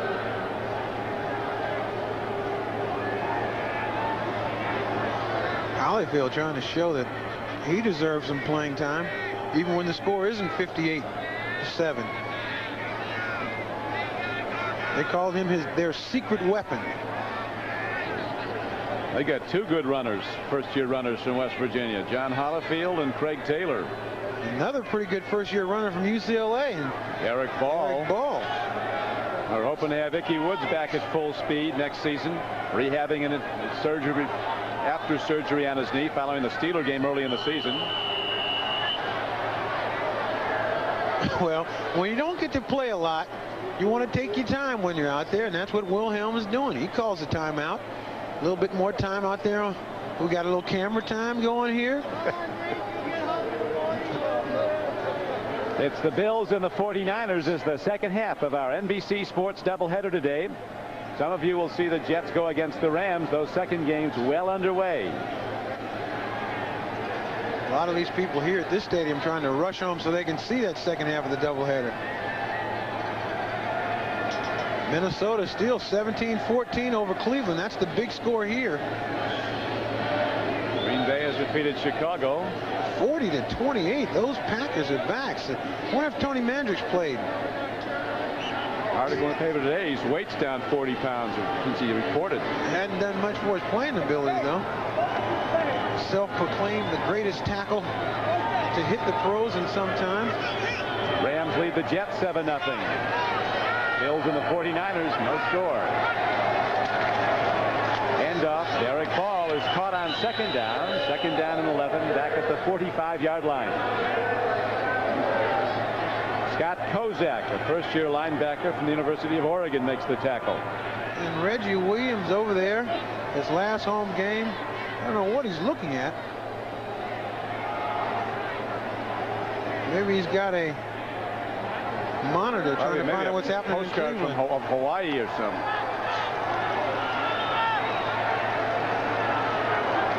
Third down and 13 for quarterback Eric Wilhelm and the Bengals. Wilhelm buying time with the scramble. Downfield throw. It's completed, and it looks to be good for a first down. See where they mark the ball. Apparently the mark is going to be just short. That'll bring up another 4th down and less than a yard. Now, Wilhelm is working here, trying to find a receiver. He sees Craig Taylor. Watch him direct him with his right hand. Tells him to go towards the sideline and then puts the ball right on him.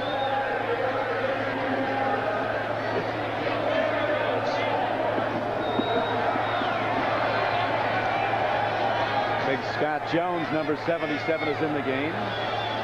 Extra blocker. Wilhelm is really throwing the ball very nicely tonight. 7 for 7, 76 yards. It's the same offense, and it looks the same with or without Boomer. Eric Ball's going to run for a 1st down and plenty more. As ball is down to the 16-yard line. That'll take it down to the 2-minute warning.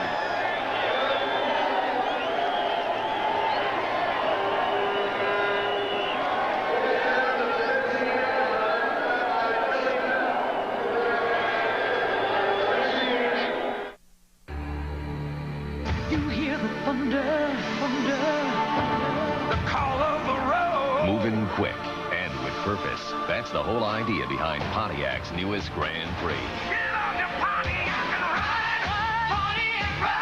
Introducing the first Grand Prix ever with 4 doors. The new Grand Prix Sports Sedan. Now get 4.8% financing on every new Grand Prix during Pontiac's All-Out Excitement Closeout.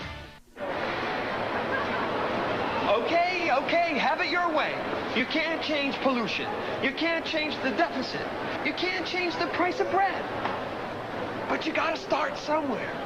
I mean, take your clothes, for example. If you just get out of that monkey suit, you might get a positive attitude going. I mean, the world could be your oyster. Oyster, well, it's an acquired taste that usually takes time. So, did you break him, Raj? Break him? I own him. That horse and I are one. We achieved a special kind of oneness. Man and beast. Speaking the same language. What's that mean? Means they'll be talking again tomorrow.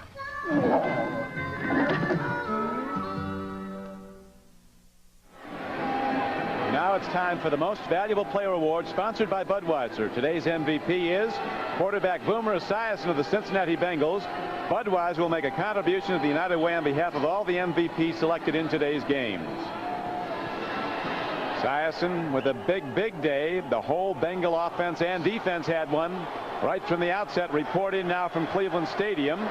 Matt Barr just hit a 32-yard field goal for the Cleveland Browns, and that tied the game with Minnesota 17-17 with 24 seconds to play, so they could be going to overtime. Handoff up the middle. Hollifield on 1st down for the Bengals takes the ball down to the 12-yard line. Look at the numbers for Boomer Esiason. 20 of 27, 326 yards, 4 touchdowns and no interceptions.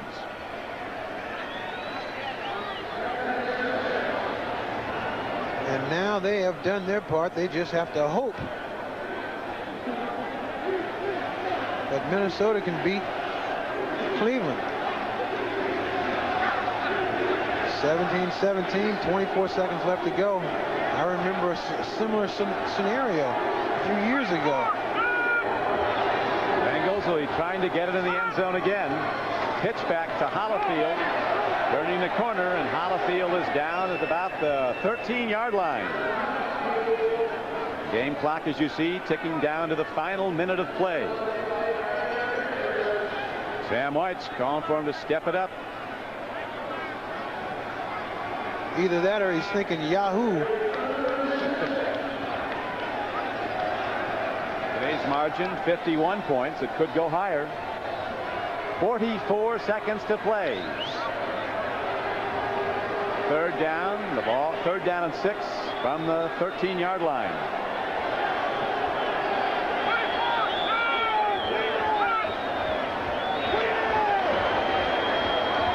Throw, it's incomplete at the 6. That stops the clock with 25 seconds to play.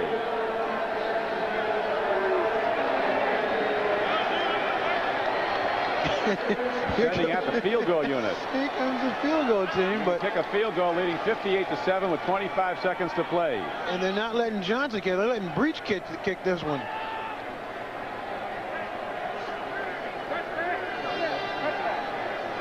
It'll tie for the most points in the team's history.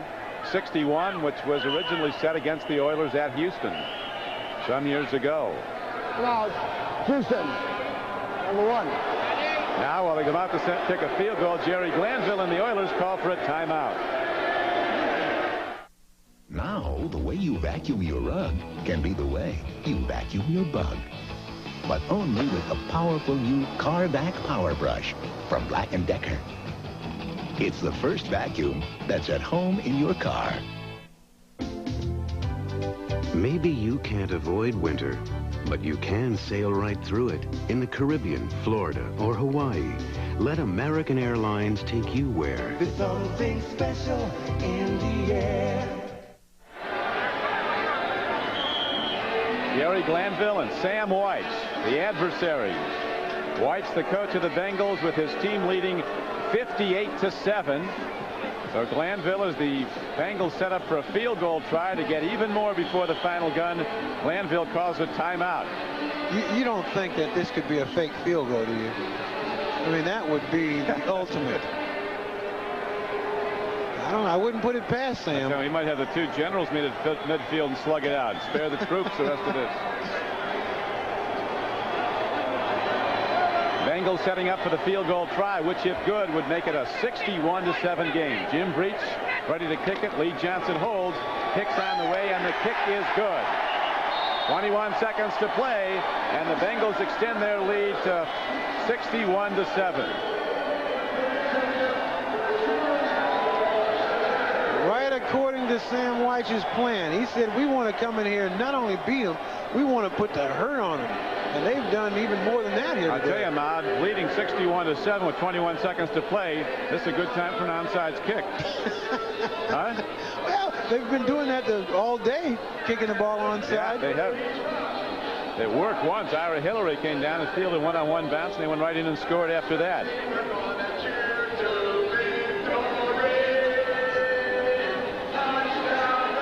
Cleveland, Minnesota now in overtime in that big game.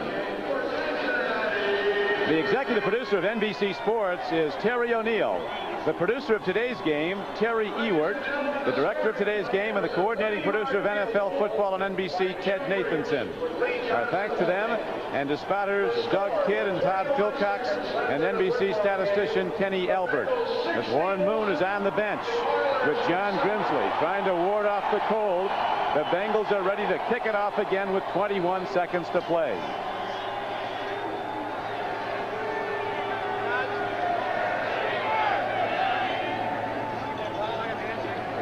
Warren Moon, 9 for 20. A couple of interceptions. The Oilers not playing like a team with a chance to win the championship. It's got to be disconcerting for head coach Jerry Glanville. It's one of those things that you can't say anything to these players after this game. The long ride. Yeah, they do try the onside kick, but they field it very nicely. Eric Fairs, a linebacker, is enough back to block, makes the play, and so the onside kick attempt does not work for Cincinnati. But the strategy was sound, leading 61-7 with 21 seconds left.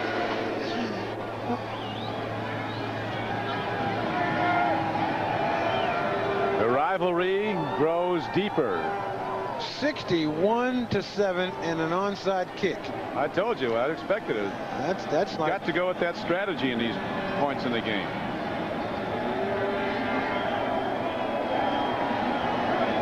We might have a timeout now before this. Make sure we got the right play. A little bit of motion. Officials do throw the flag.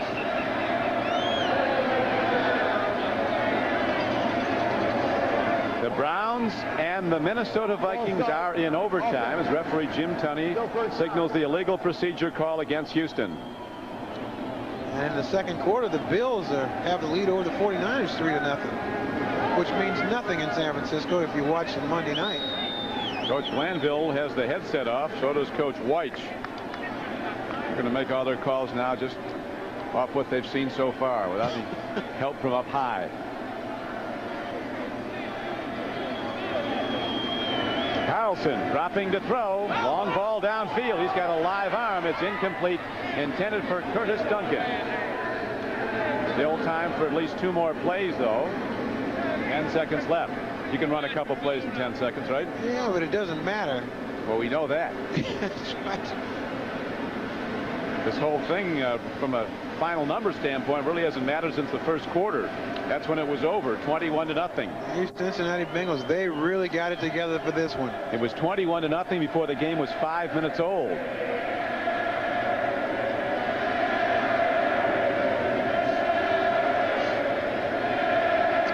I'm interested in the post-game handshake. Will it happen?